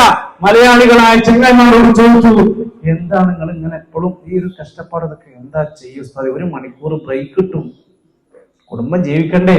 ആ കുടുംബത്തിൽ ജീവിക്കുന്ന മക്കളാണ് വാപ്പാനിമാരും ധിക്കരിച്ച് തോന്നിയ വേഷം കെട്ടി മേക്കപ്പ് ഇട്ട് ലിപ്സ്റ്റിക് ഇട്ട് അടിച്ച് പൊളിച്ച് ചേർത്തി പൊളിച്ച് നടക്കാണ്. എന്റെ മഹാന്റെ ഉമ്മി വാപ്പക്ക് ഇത് പൊരുത്തമുള്ളത് ഈ കോലത്തിൽ നടക്കുന്നത്. എന്ത് ഉമ്മ, എന്ത് വാപ്പ, ഞാൻ എന്റെ ഇഷ്ടം, my body my right my choice, എന്റെ ഇഷ്ടം, എന്റെ ശരീരം, എന്റെ കോസ്റ്റ്യൂംസ് ഒക്കെ ഞാൻ തീരുമാനിക്കണ പോലെയാണ്. എന്നിട്ട് തുള്ളി ചാടുക. ആയിഷ ബീവിന്റെ പേര് പറഞ്ഞിട്ട് വേറെ കുറെ ആൾക്കാർ പാട്ടുപാടി തുള്ളിച്ചാടകൾക്ക് ആയിഷ ബീവി വേണം, ഫാത്തിമ ബീവി വേണം, പ്രേമപ്പാട്ട് പാടാൻ ഖദീജ ബീവി വേണം, ഫാത്തിമ ബീവി വേണം. എന്തോ ആയിക്കോട്ടെ, നിങ്ങളെ പ്രിയപ്പെട്ട ഞങ്ങളുടെ നേതാക്കന്മാരെ, പ്രിയപ്പെട്ട ഞങ്ങളുടെ ഉമ്മമാരെ ഒന്ന് വെറുതെ വിടൂ. ഒരു തുള്ളിച്ചാട് അഴിഞ്ഞാട് എന്തായിക്കോളെ നമുക്ക് എടുക്കരുത്. അവര് ഉമ്മഹാത്തുൽ മുഅ്മിനീനാണ്, മാതാക്കളുടെ ഉമ്മമാരാണ്. അവരുടെ പേര് പറഞ്ഞിട്ട് നിങ്ങൾ ചോദിക്കാറില്ല. അഴിഞ്ഞാടണ്ട, ക്ലബുകളിലും ഹബ്ബുകളിലും പോയി നൃത്തമാണ് ആയിഷ ബീവിന്റെ പേര് പറഞ്ഞ് നടക്കരുതെന്ന് നമുക്ക് ഓരോരുത്തർ പറഞ്ഞു കൊടുക്കാം. എന്തു പറ്റുന്ന ഏതും ചെയ്യുന്ന ഒരവസ്ഥയിലേക്ക് നമ്മുടെ നാട് മാറിക്കൊണ്ടിരിക്കുകയാണ്. പ്രിയപ്പെട്ട ഉമ്മമാരെ, പ്രിയപ്പെട്ട വാപ്പമാരെ, നമ്മൾ ആലോചിക്കണം. റസൂൽ കരീം സല്ലല്ലാഹു അലൈഹി വസല്ലമിന്റെ പ്രിയപ്പെട്ട ശിഷ്യയായിരുന്ന അസ്മാ റളിയല്ലാഹു അൻഹ നബി തങ്ങളോട് ചോദിച്ചു, നബി എന്റെ ഉമ്മ മുശ്രിക്കത്താണ്, ഉമ്മ ഞാൻ എന്താ ചെയ്യേണ്ടത്? നബി തങ്ങൾ പറഞ്ഞു, അവൾക്ക് ഉമ്മാക്ക് പുണ്യം ചെയ്യണം, ഉമ്മാനോട് ബന്ധം ചേർക്കണം. വിശ്വാസം വേറെ അവിടെ കടക്കട്ടെ, പക്ഷെ ഉമ്മ എന്നത് വീണ്ടും വേണം.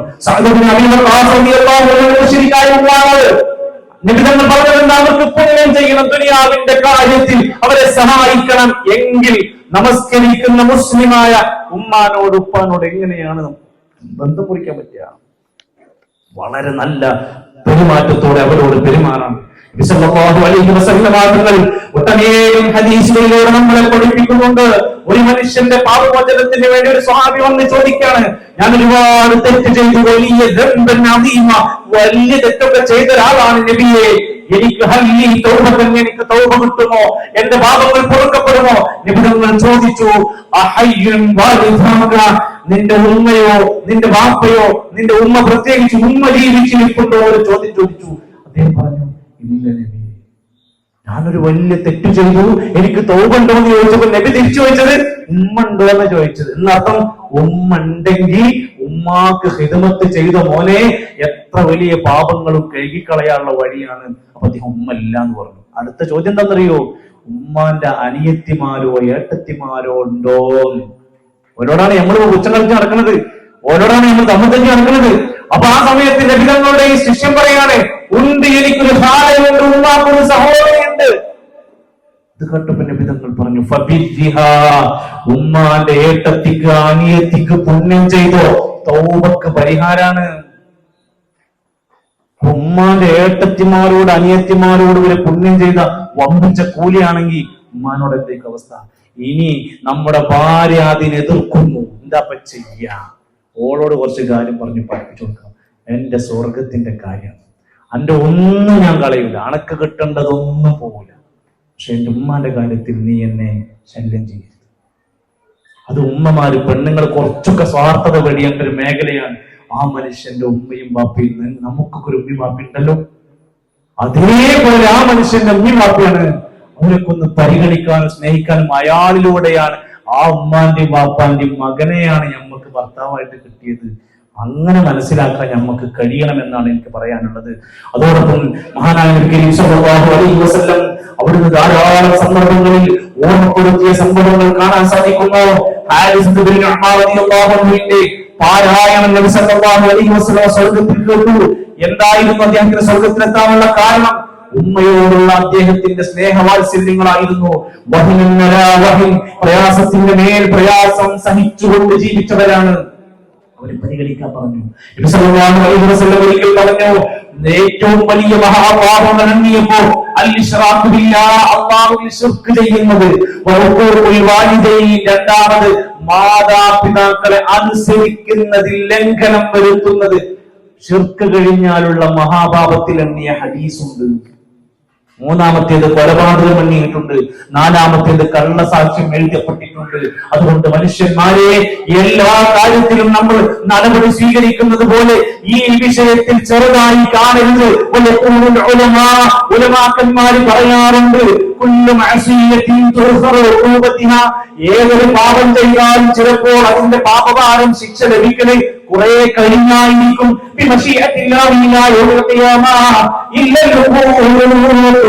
എല്ലാ പാപങ്ങളുടെയും ശിക്ഷ ചിലപ്പോ ദുനിയാവിൽ ഒരുപാട് കാലം കഴിഞ്ഞാൽ കിട്ടുക, ചിലപ്പോ പരലോകത്തായിരിക്കും കിട്ടുക.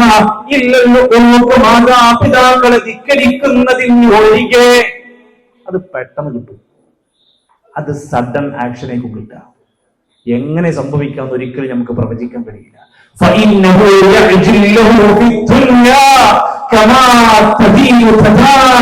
എങ്ങനെയാണോ നമ്മൾ തിരിച്ചു പ്രവർത്തിച്ചതെങ്കിൽ അതുപോലെ തിരിച്ചടിക്കും ദുനിയാവിൽ വെച്ച്. ഒരാളും രക്ഷപ്പെടില്ല. ഉമ്മയെ ബാപ്പയെ ധിക്കരിച്ച ഒരാളും ദുനിയാവിൽ നിന്ന് പോലും രക്ഷപ്പെടില്ല എന്ന ഓർമ്മപ്പെടുത്തൽ മാത്രമാണ് സ്വഹാബത്ത് വന്ന് ചോദിക്കുന്നുണ്ട്, നബിയെ അവർ മരിച്ചാൽ എന്റെ ബാധ്യതകൾ അവസാനിക്കുമോ എന്ന് ചോദിച്ചപ്പോൾ ഇല്ല, അവർക്ക് വേണ്ടി ഇസ്തിഗ്ഫാർ നടത്തണം. അവരുടെ ചങ്ങാതിമാരെ ശ്രദ്ധിക്കണം, അവരെ ബന്ധം ചേർക്കണം, അവർക്ക് വേണ്ടി ഇസ്തിഗ്ഫാർ അധികരിപ്പിക്കണം, അവരുടെ നേർച്ചകൾ പൂർത്തിയാക്കണം. ഇങ്ങനെ ശരിയാവണ്ണത്തിലുള്ള മര്യാദകൾ മരിച്ചാലും തീരാത്ത ബന്ധമായി മാതാപിതാക്കൾ അവിടെ കിടക്കുകയാണ്. രണ്ടാമത്തെ കാര്യം അതാണെങ്കിൽ, മൂന്നാമത്തേത് ദാമ്പത്യ രംഗത്തുള്ള വിശുദ്ധമായ ജീവിതമാണ് നമ്മുടെ കുടുംബത്തിന്റെ അടിവേര്. എന്തിനാ വിവാഹം കഴിക്കുന്നത്? എന്തിനാ കുടുംബം? എന്തിനാണ് ഒരു കല്യാണ പ്രായമെത്തിയ ആണിനൊരു പെണ്ണെന്തിനാണ്? ഒരു പെണ്ണിനെന്തിനാണ് ആണ്? മനുഷ്യന് വിശക്കുന്ന ഭക്ഷണം പോലെ, ദാഹിക്കുന്ന വെള്ളം കുടിക്കുന്ന പോലെ അവരുടെ ശരീരത്തിന്റെ വൈകാരിക തലങ്ങളെ നിയന്ത്രിക്കാൻ ഒരു കേന്ദ്രം വേണം. അത് സമർപ്പിതയല്ല, അത് വ്യഭിചാരമല്ല, അത് ഏതെങ്കിലും ചെക്കന്റെയും പെണ്ണിന്റെയും കൂടെയല്ല. സാധാരണ മൃഗങ്ങളൊക്കെ ഇണചേരാറുണ്ട്. അത് ആണായി പെണ്ണായി അല്ലെങ്കിൽ ഒരു ഉമ്മയായി അതിന്റെ അനിയത്തിയായി ഏട്ടത്തി, അതൊന്നും പ്രശ്നമല്ല. അവരവർക്ക് തോന്നിയ സമയത്ത് തോന്നിയവരുമായി ഇണചേരും. കാരണം അവർക്ക് ബുദ്ധിയുണ്ട്. പക്ഷേ അവർക്ക് വിശേഷ ബുദ്ധിയില്ല. നമുക്ക് ഇന്നയാളുമായി ചിലതൊക്കെ പറ്റും, ചിലത് പറ്റൂല. നമുക്ക് വിവാഹബന്ധം കഴിക്കാൻ പാടില്ലാത്ത ആൾക്കാരുണ്ട്, നമുക്ക് വിവാഹം കഴിക്കാൻ പാടില്ലാത്തവരുണ്ട്. എനിക്ക് എന്റെ ജ്യേഷ്ഠന്റെ മകളെ വിവാഹം കഴിക്കാൻ പറ്റൂല. അപ്പൊ ഒരാൾ വന്നിട്ട് പറയാം, എന്താ കുഴപ്പം? ഓൾക്ക് ഓക്കെയാണ്, ഞാനും ഓക്കെയാണ്, പിന്നെന്താ കുഴപ്പം? നമ്മൾ രണ്ടാളും ഓക്കെ ആയാ പോരാ. അതിൽ പാടില്ലാത്തൊരു മേഖലയുണ്ട്. ഒരാളുടെ മകള്, രണ്ട് മക്കളെ ഒരുമിച്ച് കല്യാണം കഴിക്കാൻ പറ്റൂല. എന്താ കുഴപ്പം എന്നൊക്കെ ചോദിക്കും. 2-4 വിവാഹം കഴിക്കാലോ, എനിക്ക് പറ്റായികയുണ്ട്. വിവാഹബന്ധം നിഷിദ്ധമായവരുണ്ട്, അവരുമായി വിവാഹം പറ്റൂല. കുടുംബക്കാരുമായിട്ട് പോലും പറ്റൂല. പിന്നെങ്ങനെയാണ് അന്യന്മാരുമായി അവിഹിതങ്ങൾ തെറ്റായ വഴിക്ക് എങ്ങനെയാണ് നമുക്ക് അനുവദിക്കപ്പെടുക? അതിനാണ് ഈന എന്ന സംവിധാനം വിവാഹ ജീവിതം കൊടുത്തു. ആ വിവാഹത്തിലൂടെ ലൈംഗിക വിശുദ്ധി സൂക്ഷിക്കാൻ പറഞ്ഞു. വിവാഹം കഴിക്കണം എന്ന് പറഞ്ഞു. ഒരാൾ വ്യഭിചാരത്തിൽ നിന്ന് രക്ഷപ്പെടാൻ വിവാഹം കഴിക്കാൻ സന്നദ്ധനായാൽ അല്ലാഹു അവനെ സഹായിക്കും. ഹദീസിൽ പറഞ്ഞ വാക്കാണ്. നമ്മുടെ ചെറുപ്പക്കാരെ വിവാഹത്തിലേക്ക് പ്രേരിപ്പിക്കുകയാണ് വേണ്ടത്. നമ്മുടെ പെൺകുട്ടികൾക്ക് വിവാഹത്തിന് പ്രേരണ. ഹദീസിൽ വന്ന വാക്കെന്താ? ചെറുപ്പക്കാരെ, യുവതികളെ, നിങ്ങൾ വിവാഹത്തിന് സാധ്യതയുണ്ടെങ്കിൽ വിവാഹം കഴിക്കണം, ഇല്ലെങ്കിൽ നിങ്ങൾ നോമ്പെടുക്കണം. അതാണ് നിങ്ങളുടെ കണ്ണിനും ലൈംഗികാവയവങ്ങൾക്കും നിയന്ത്രണത്തിന് നല്ലത്. ആരെങ്കിലും ചെയ്യുന്നുണ്ടോ? ആവുന്നില്ല. എത്ര സംഭവങ്ങൾ, കണ്ണീര് കുടിക്കുന്ന അനുഭവങ്ങൾ നമ്മുടെ മുമ്പിൽ കേൾക്കുക. നമ്മുടെ കുടുംബമായതുകൊണ്ട് പറയാണ്, നമ്മൾ പണ്ടൊക്കെ കോളേജിലും PGക്കും DGക്കും ഒക്കെ കേട്ടിരുന്ന കാര്യങ്ങൾ ഇന്ന് 8ാം ക്ലാസ്സിലും 10ാം ക്ലാസ്സിലും കേൾക്കുകയാണ്. രാത്രി 2 മണിക്ക് പ്രഭാഷണം കഴിഞ്ഞ് പോരുന്ന വഴിയിൽ ഒരു പയ്യനെ കാണാം. 2 മണി 1:30 മണി സമയമാണ്, 10ാം ക്ലാസ് പ്രായമാണ്. എന്തൊക്കെ ഇവിടെ നിൽക്കണമെന്ന് ചോദിച്ചോ, ആ നാട്ടിൽ ഇല്ലാത്ത ആളാണ്. ഒരു കള്ളലക്ഷണം കണ്ടോ നിർത്തി ചോദിച്ചാണ്. അപ്പോ ആള് ശുഭസൂചകമല്ല, ഒരാളെ കാത്തിക്കാണ്, അവരുടെ ചെങ്ങായി. അപ്പൊ ചെങ്ങായി എവിടെ? ചെങ്ങായി ഇന്നാളെ വീട്ടിൽ പോയിക്കാണ്. 2 മണിക്ക് ഒരാളെ വീട്ടിൽ എന്തിനോ പോണത്? അവൻ വരുന്നത് വരെ കാത്തിക്ക. 3:30 മണിക്കണോ വന്നത്? അതുവരെ ഒരാളെ കൂടെ കിടക്കാണ്.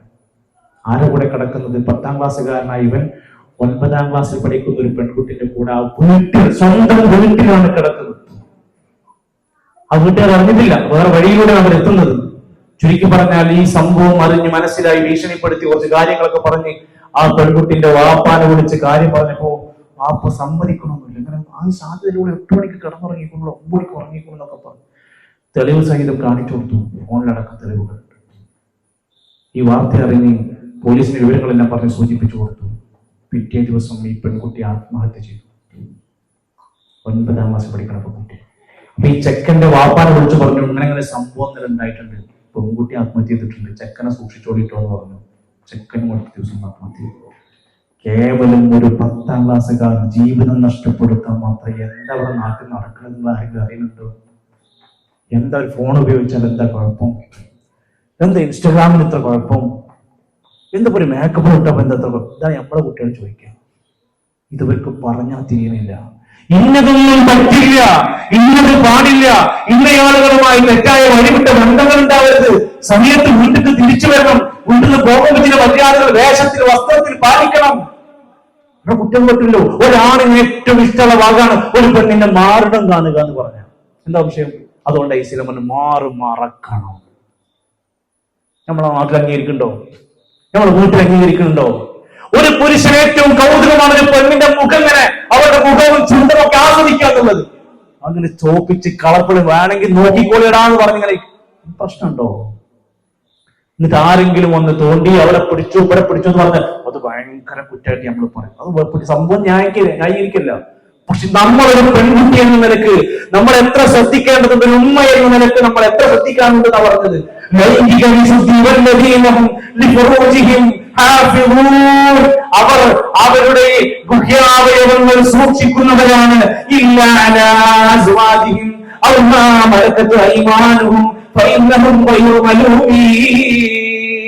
ഇണകളോടൊപ്പമല്ലാതെ അത് പാടില്ല.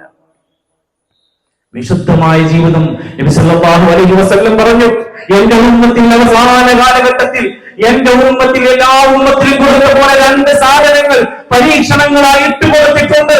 ഫിത്നത്തു ഉമ്മത്തി അൽ മാൽ വൻ നിസാ, പെണ്ണ് പണം. ഇതിൽ രണ്ടിലും പെടാത്തവർ ആരാണ്? നമ്മുടെ നാട്ടിൽ നടക്കുന്ന വാർത്ത വായിച്ചു നോക്ക്. ഈ രണ്ട് കേസിൽ പെടാത്ത എത്ര പേരുടെ നാട്ടിൽ? എത്ര മാന്യന്മാരായ മനുഷ്യന്മാർ, എത്ര വിവാഹിതരായ ആളുകൾ, എത്ര ആളുകളാണ് നല്ല നല്ല കുടുംബങ്ങളിൽ ജീവിച്ച മനുഷ്യരാണ് ഈ രംഗത്തിൽ പ്രയാസപ്പെട്ടു പോകുന്നത്. സൂക്ഷിച്ചോളും, പൈസന്റെ കാര്യത്തിലായിരിക്കും നമുക്ക് പരീക്ഷണം. എല്ലാത്തിനും പോയി തളരാൻ നിൽക്കരുത്, എല്ലാത്തിനും പോയി പണം നക്കാൻ നിൽക്കണ്ട. എല്ലാത്തിന്റെയും പിന്നാലെ നടന്നിട്ട് കുടുങ്ങിയിട്ട് പൈസ പോയി എന്ന് പറഞ്ഞ് കരഞ്ഞിട്ട് കാര്യമില്ല. സമ്പത്ത് ഒരു പരീക്ഷണ വസ്തുവാണ്. സ്ത്രീകൾ ഈ ദുനിയാവിൽ പരീക്ഷണ വസ്തുവാണ്. പലരും പലതും പറഞ്ഞുകൊണ്ട് വന്നിരിക്കും. എല്ലാ സൗകര്യമുണ്ട്. ഒറ്റ മൊബൈൽ നമ്പർ കിട്ടിയാൽ എത്ര മണിക്കൂർ ആരുമായി സല്ലപിക്കാം. എന്തിന്? പുതിയ പുതിയ ആപ്പുകളുണ്ട്. ഇഷ്ടപ്പെട്ടവരുമായി തോന്നിയതുപോലെ ചെയ്ത് നടക്കാൻ പറ്റുന്ന ആപ്പുകൾ, ഡാറ്റ ആപ്പുകൾ എന്തെല്ലാം നടന്നുകൊണ്ടിരിക്കുന്നു. പാർക്കുകളിലും ബീച്ചുകളിലും വഴിയോരങ്ങളിലും ടൂറിസ്റ്റ് കേന്ദ്രങ്ങളിലും പ്രിയപ്പെട്ട നമ്മുടെ മക്കൾ ആളുടെയൊക്കെയോ ബൈക്കിന്റെ പുറകിൽ നിന്ന് പോയിക്കൊണ്ടിരിക്കുന്നു. ഞാൻ ഇന്ന് കണ്ണൂരിന്നാ വരുന്നത്. എല്ലാ ആഴ്ചയിലും ഇങ്ങനെ ദൂരയാത്രകൾ ട്രെയിനിലാണ് പോകാറുള്ളത്. ഓരോ സ്റ്റോപ്പിലും വാപ്പയും ഉമ്മയും ഒന്ന് മക്കളെ കൊണ്ടുവന്ന് സ്റ്റേഷനിൽ കൊണ്ടുപോയി കൈ പിടിച്ച് ഉമ്മ കൊടുത്തിട്ട് സ്റ്റേഷനിൽ കയറ്റുന്നു. നല്ല രസകരങ്ങളാണ്. അത് കഴിഞ്ഞ് അടുത്ത സ്റ്റോപ്പുകൾ എത്തുമ്പോഴത്തേക്ക് അവൾ ആവശ്യക്കാരൻ കയറി വരും. പിന്നെ രണ്ടാളുടെയും മൂന്നാളുടെയും മടിയിൽ ഇരുന്നിട്ടാ പോവുക. നല്ല മുഖമക്കനെയുണ്ട്, പിന്നെ ഷട്ടുണ്ടായിട്ടൊക്കെ ഉണ്ട്. നല്ല കൂടെ ഉമ്മയൊക്കെ പറഞ്ഞിട്ടാ വന്നത്, ഉമ്മ നിക്കാബ് കെട്ടാ വന്നത്. ഓരോ സ്റ്റോപ്പിൽ കയറുമ്പോൾ ഓടെ കോയമ്പത്തൂർക്കും ചെന്നൈക്കുള്ള ആൾക്കാരൊക്കെ കയറും. പിന്നെ ഓര് തമ്മിൽ എല്ലാ കൈമാറ്റങ്ങളും ചെയ്യും. ഓതുന്നതിന്റെ ബാക്കി പോലെ തിന്നും. അപ്പുറത്തെ ആൾക്കാർ കാണുന്നൊന്നും പ്രശ്നമില്ല. കാരണം എന്താ? ഞങ്ങൾ ഫ്രണ്ട്സ് ആണ് സാർ, ഞങ്ങൾ ഫ്രണ്ട്സ് ആണ്. പിന്നെ എന്തോ ഒരുമിച്ചിരിക്കും, ഒരുമിച്ച് കൈ പിടിക്കും. ഒരു പ്രശ്നം വേണമെങ്കിൽ തലക്കാളില്ലെങ്കിൽ അവന്റെ മടി കിടക്കും. അത് ചോദിക്കുന്നവരും പറയുന്നവരും ഈ കാലം തിരിയാത്തവരും വിഡ്ഢികളും തന്തവൈവും ഒക്കെയായി ഇന്ന് എന്നെയും നിങ്ങളെയും ഒക്കെ ആക്ഷേപിക്കാൻ ഇഷ്ടം പോലെ ആൾക്കാരുണ്ട്. ഒരു കാര്യം ഉറപ്പാണ്, അല്ലാഹുവിന്റെ ഖുർആൻ നമ്മളെ പഠിപ്പിച്ചിരിക്കുന്ന ഏറ്റവും സവിശേഷമായ ഈ വിശുദ്ധമായ ജീവിതത്തിൽ നിന്ന് വഴിതെറ്റിയാൽ ആരുണ്ട് കുറവ് തരാൻ താടിയല്ലുകൾക്കിടയിലോ നാവിന്റെ കാര്യത്തിലും അതേപോലെ തന്നെ രണ്ട് കാലുകൾക്കിടയിലുള്ളതിനെ സൂക്ഷിക്കണമെന്ന് ഉറപ്പു പറയാൻ ധൈര്യമുണ്ടെങ്കിൽ സ്വർഗ്ഗം അവർക്ക് ഉറപ്പു തരുന്നതാണ്. ആരെത്ര ഗ്യാരണ്ടിയാ പറഞ്ഞു. ഇതിന്റെ അപകടങ്ങൾ ഇന്ന് നാടുകളിൽ വ്യാപകമാണ്. ഞാൻ ജോലി ചെയ്യുന്ന സ്ഥാപനത്തിന്റെ പള്ളിയുടെ തൊട്ടപ്പുറത്ത് ബിൽഡിംഗിൽ ഫാർമസി ഉണ്ട്. ഈ ഫാർമസിയിൽ ജോലി ചെയ്യുന്ന ആളെ ദിവസം എന്റെ വീട്ടിൽ എന്റെ റൂമിൽ വന്നിട്ട് വാതിൽ കുറ്റിയിട്ടൊരു സ്വകാര്യം ചോദിക്കാനുണ്ട്. അദ്ദേഹം പറഞ്ഞു, സർ, എന്റെ ഷോപ്പിൽ ഒരുപാട് ചെറുപ്പക്കാർ പെൺകുട്ടികൾ വരുന്നുണ്ട്. കോളേജ് പിള്ളേരാണ് വരുന്നത്. ഡെന്റൽ കോളേജിന്റെ അടുത്ത് എഞ്ചിനീയറിംഗ് കോളേജൊക്കെ ഉണ്ട്. ഈ കോളേജിൽ നിന്ന് പിള്ളേർ വന്നിട്ട് ഒരു മെഡിസിൻ സ്ഥിരമായി മേടിക്കുന്നുണ്ട്. ഏതാ മെഡിസിൻ? ഐപില്ലർ എന്ന് പറയുന്ന സ്ത്രീകളിൽ വിവാഹം കഴിഞ്ഞിട്ട് പിന്നെ ഗർഭിണികളാകാതിരിക്കാൻ വേണ്ടി, പെട്ടെന്ന് ഗർഭമുണ്ടാകാതിരിക്കാൻ വേണ്ടി കഴിക്കുന്ന ഗുളികകളാണ് കോളേജിൽ പഠിക്കുന്ന കുട്ടികൾ മേടിച്ചു കൊണ്ടുപോകുന്നത്. ഈ സഹോദരൻ ചോദിക്കാണ്, അവരൊന്നും വിവാഹം കഴിയാത്തവരാണ്, ഞാനത് കൊടുത്താൽ ഞാനതിന് കുറ്റക്കാരാകുമോ എന്ന് പേടിച്ചിട്ട് അദ്ദേഹം ഫത്വ ചോദിച്ചിട്ടാണ് വരുന്നത്. അദ്ദേഹം പറഞ്ഞ വാക്കാണ്, അവർ ഒരിക്കലും കല്യാണം കഴിയാത്തവരാണ്. എനിക്കറിയാം. വിവാഹം കഴിയാത്ത ഒരു പെണ്ണിന് എന്തിനായിരിക്കും ഇത്? അത്രയ്ക്ക് വ്യാപകമാണ്. കോളേജുകളിൽ, ക്യാമ്പസുകളിൽ വരെ നടക്കുന്ന സ്റ്റഡി ടൂറുകളിലും യാത്രകളിലും സാധാ ടൂറല്ല, 3 days ടൂറാണ്, 5 days ടൂറാണ്. പൈസ കൊടുത്തില്ലെങ്കിൽ ആത്മഹത്യ. പൈസ കൊടുത്തില്ലെങ്കിൽ സ്കൂളുകാർ പ്രശ്നം ഉണ്ടാക്കും. എന്തൊക്കെ പോണത് നിയന്ത്രിക്കാൻ ടൂർ കൊണ്ടോണ അധ്യാപകർ പോലും പറയും ഞങ്ങളൊക്കെ കുടുങ്ങിക്കാണ്. പിന്നെ ഇവിടുന്ന് കൊടുത്തങ്ങോട്ട് ഒന്നും പറയാൻ പറ്റില്ല. ഒരു പറയും സർ ടൂറല്ലേ സർ. രഹസ്യമായി മദ്യകുട്ടികൾ വരെ എത്തിക്കുന്ന കേന്ദ്രങ്ങളുണ്ട്. ഒറ്റ ടൂർ മതി നമ്മുടെ കുട്ടികളൊക്കെ കൈവിട്ട അവസ്ഥയിലേക്ക് തരിപ്പണമായി വരാൻ. ഈ കഴിഞ്ഞ റിപ്പോർട്ടിൽ ജൂൺ 26-ാം തീയതി വന്ന പത്രത്തിന്റെ റിപ്പോർട്ടിൽ വരികയുണ്ടായി. ലോക ലഹരി വിരുദ്ധ കേരളത്തിൽ 18 വയസ്സിന്റെ താഴെ 18 വയസ്സ് തികയാത്തവർ ലഹരി കേസുകളിൽ പിടിക്കപ്പെട്ടത് 2900 കേസാണ്. 18 വയസ്സ് തികയുന്നതിന്റെ മുമ്പ്. എന്തേ? നല്ല പൈസ കിട്ടും. പിന്നെ ഒന്ന് എല്ലാവരും ചെയ്യുണ്ടല്ലോ, സിനിമയിൽ മറ്റേ ചെയ്യുണ്ടല്ലോ, മറ്റേ ഇൻഫ്ലുവൻസർ ചെയ്യുണ്ടല്ലോ. ഇതൊക്കെ പറഞ്ഞുകൊണ്ട് ലഹരിയിലേക്ക് പോകുന്നവർ, തെറ്റായ ആധുനിക ബന്ധങ്ങൾ നാട്ടിൽ പെരുകിയാലോ കുടുംബ ബന്ധങ്ങൾ തകരും, സാമൂഹിക ഭദ്രത തരിപ്പണമാകും, പിതാവാരാന്നറിയാത്ത കുട്ടികളുണ്ടാകും, മാരകമായ എയ്ഡ്സ് പോലുള്ള ലൈംഗിക രോഗങ്ങൾ വ്യാപിക്കും, അള്ളാഹുവിന്റെ ശിക്ഷകൾ ഈ നാട്ടിലിറങ്ങും. ഈ പേടി വേണം നമുക്ക്.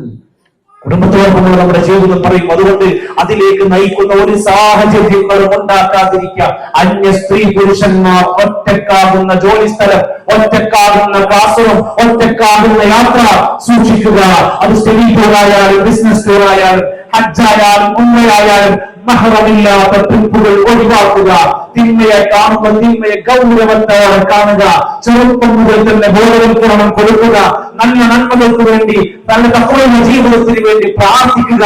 അല്ലാഹുമ്മ ഇന്നി അസ്അലുകൽ ഹുദാ വത്തുഖാ വൽ അഫാഫ വൽ ഗിനാ പോലെ സമൃദ്ധമായ അനുഗ്രഹീതമായ ബർക്കത്തിന് വേണ്ടി നമ്മളെല്ലാം പ്രാർത്ഥിക്കുകയും ചെയ്യുക. അതാണ് നമ്മുടെ ജീവിതത്തിന്റെ മാർഗം എന്ന് പറയുന്നത്. അതോടൊപ്പം പ്രിയപ്പെട്ടവരെ, ഞാൻ അവസാനിപ്പിക്കുമ്പോൾ 2 കാര്യങ്ങൾ കൂടെ ചേർത്ത് പറയാൻ ആഗ്രഹിക്കുക. നമ്മളൊക്കെ ഉമ്മയാണ്, ഉപ്പയാണ്. നമ്മളൊരു ഭാര്യയാണ്, ഭർത്താവാണ്. നമ്മുടെ മക്കൾ നന്നാവാൻ ആഗ്രഹിക്കുന്നുണ്ടെങ്കിൽ നിങ്ങൾ നല്ല ദാമ്പത്യ ബന്ധം ശരിപ്പെടുത്തുക. കുട്ടികൾ നന്നാവാൻ ആഗ്രഹിക്കുന്നുണ്ടോ? വാപ്പയും ഉമ്മയും നന്നാവുക. ഇതിനേക്കാൾ വലിയ മാറ്റം പറയില്ല.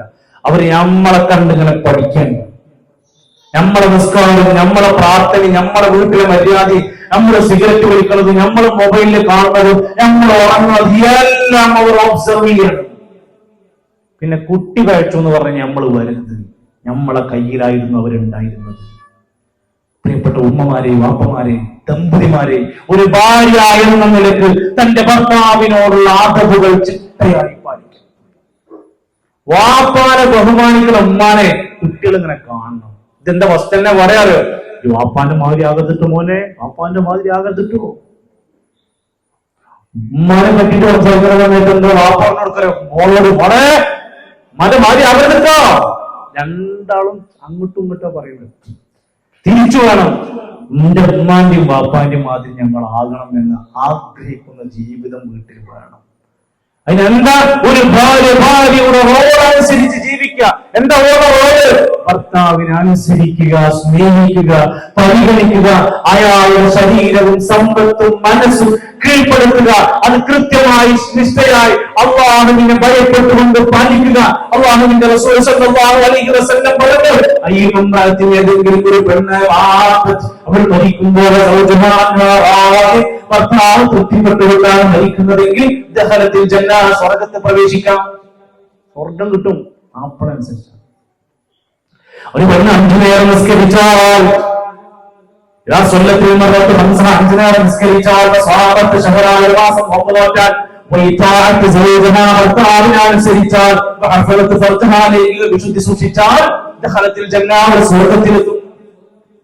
വല്ലാത്തൊരവസ്ഥയെ പടച്ചോ നമ്മളെ മനസ്സിലിട്ട് തന്നതാണ് ഭാര്യ ഭർത്താവ് എന്നൊരു സ്നേഹത്തിന്, അല്ലെ? എല്ലാം പകുത്തു നൽകാൻ നമുക്ക് അർഹതപ്പെട്ട ജീവിതമാണ് ദാമ്പത്യം. അത് നശിപ്പിക്കരുത്. ഒരു ഭാര്യയും ഒരു ഭർത്താവും അത് നശിപ്പിക്കരുത്. ഭർത്താവിനെന്തോ പോരായ്മകൾ, എന്തൊക്കെ കുറവുകളുണ്ടെങ്കിലും അയാളെ ഉൾക്കൊള്ളാനും പരിഗണിക്കാനും നമുക്ക് കഴിയണം. ചിലപ്പോൾ തളർന്നു കിടക്കുന്ന ശരീരത്തോടെ മനുഷ്യൻ കിടക്കും. എന്നും ആരോഗ്യം ഉണ്ടായിക്കൊള്ളണമെന്നില്ല. ഉണ്ടാവണം. ആ പ്രേമാവിരാഗം വേണം, കാരുണ്യം വേണം, രണ്ടും വേണം നമുക്ക്.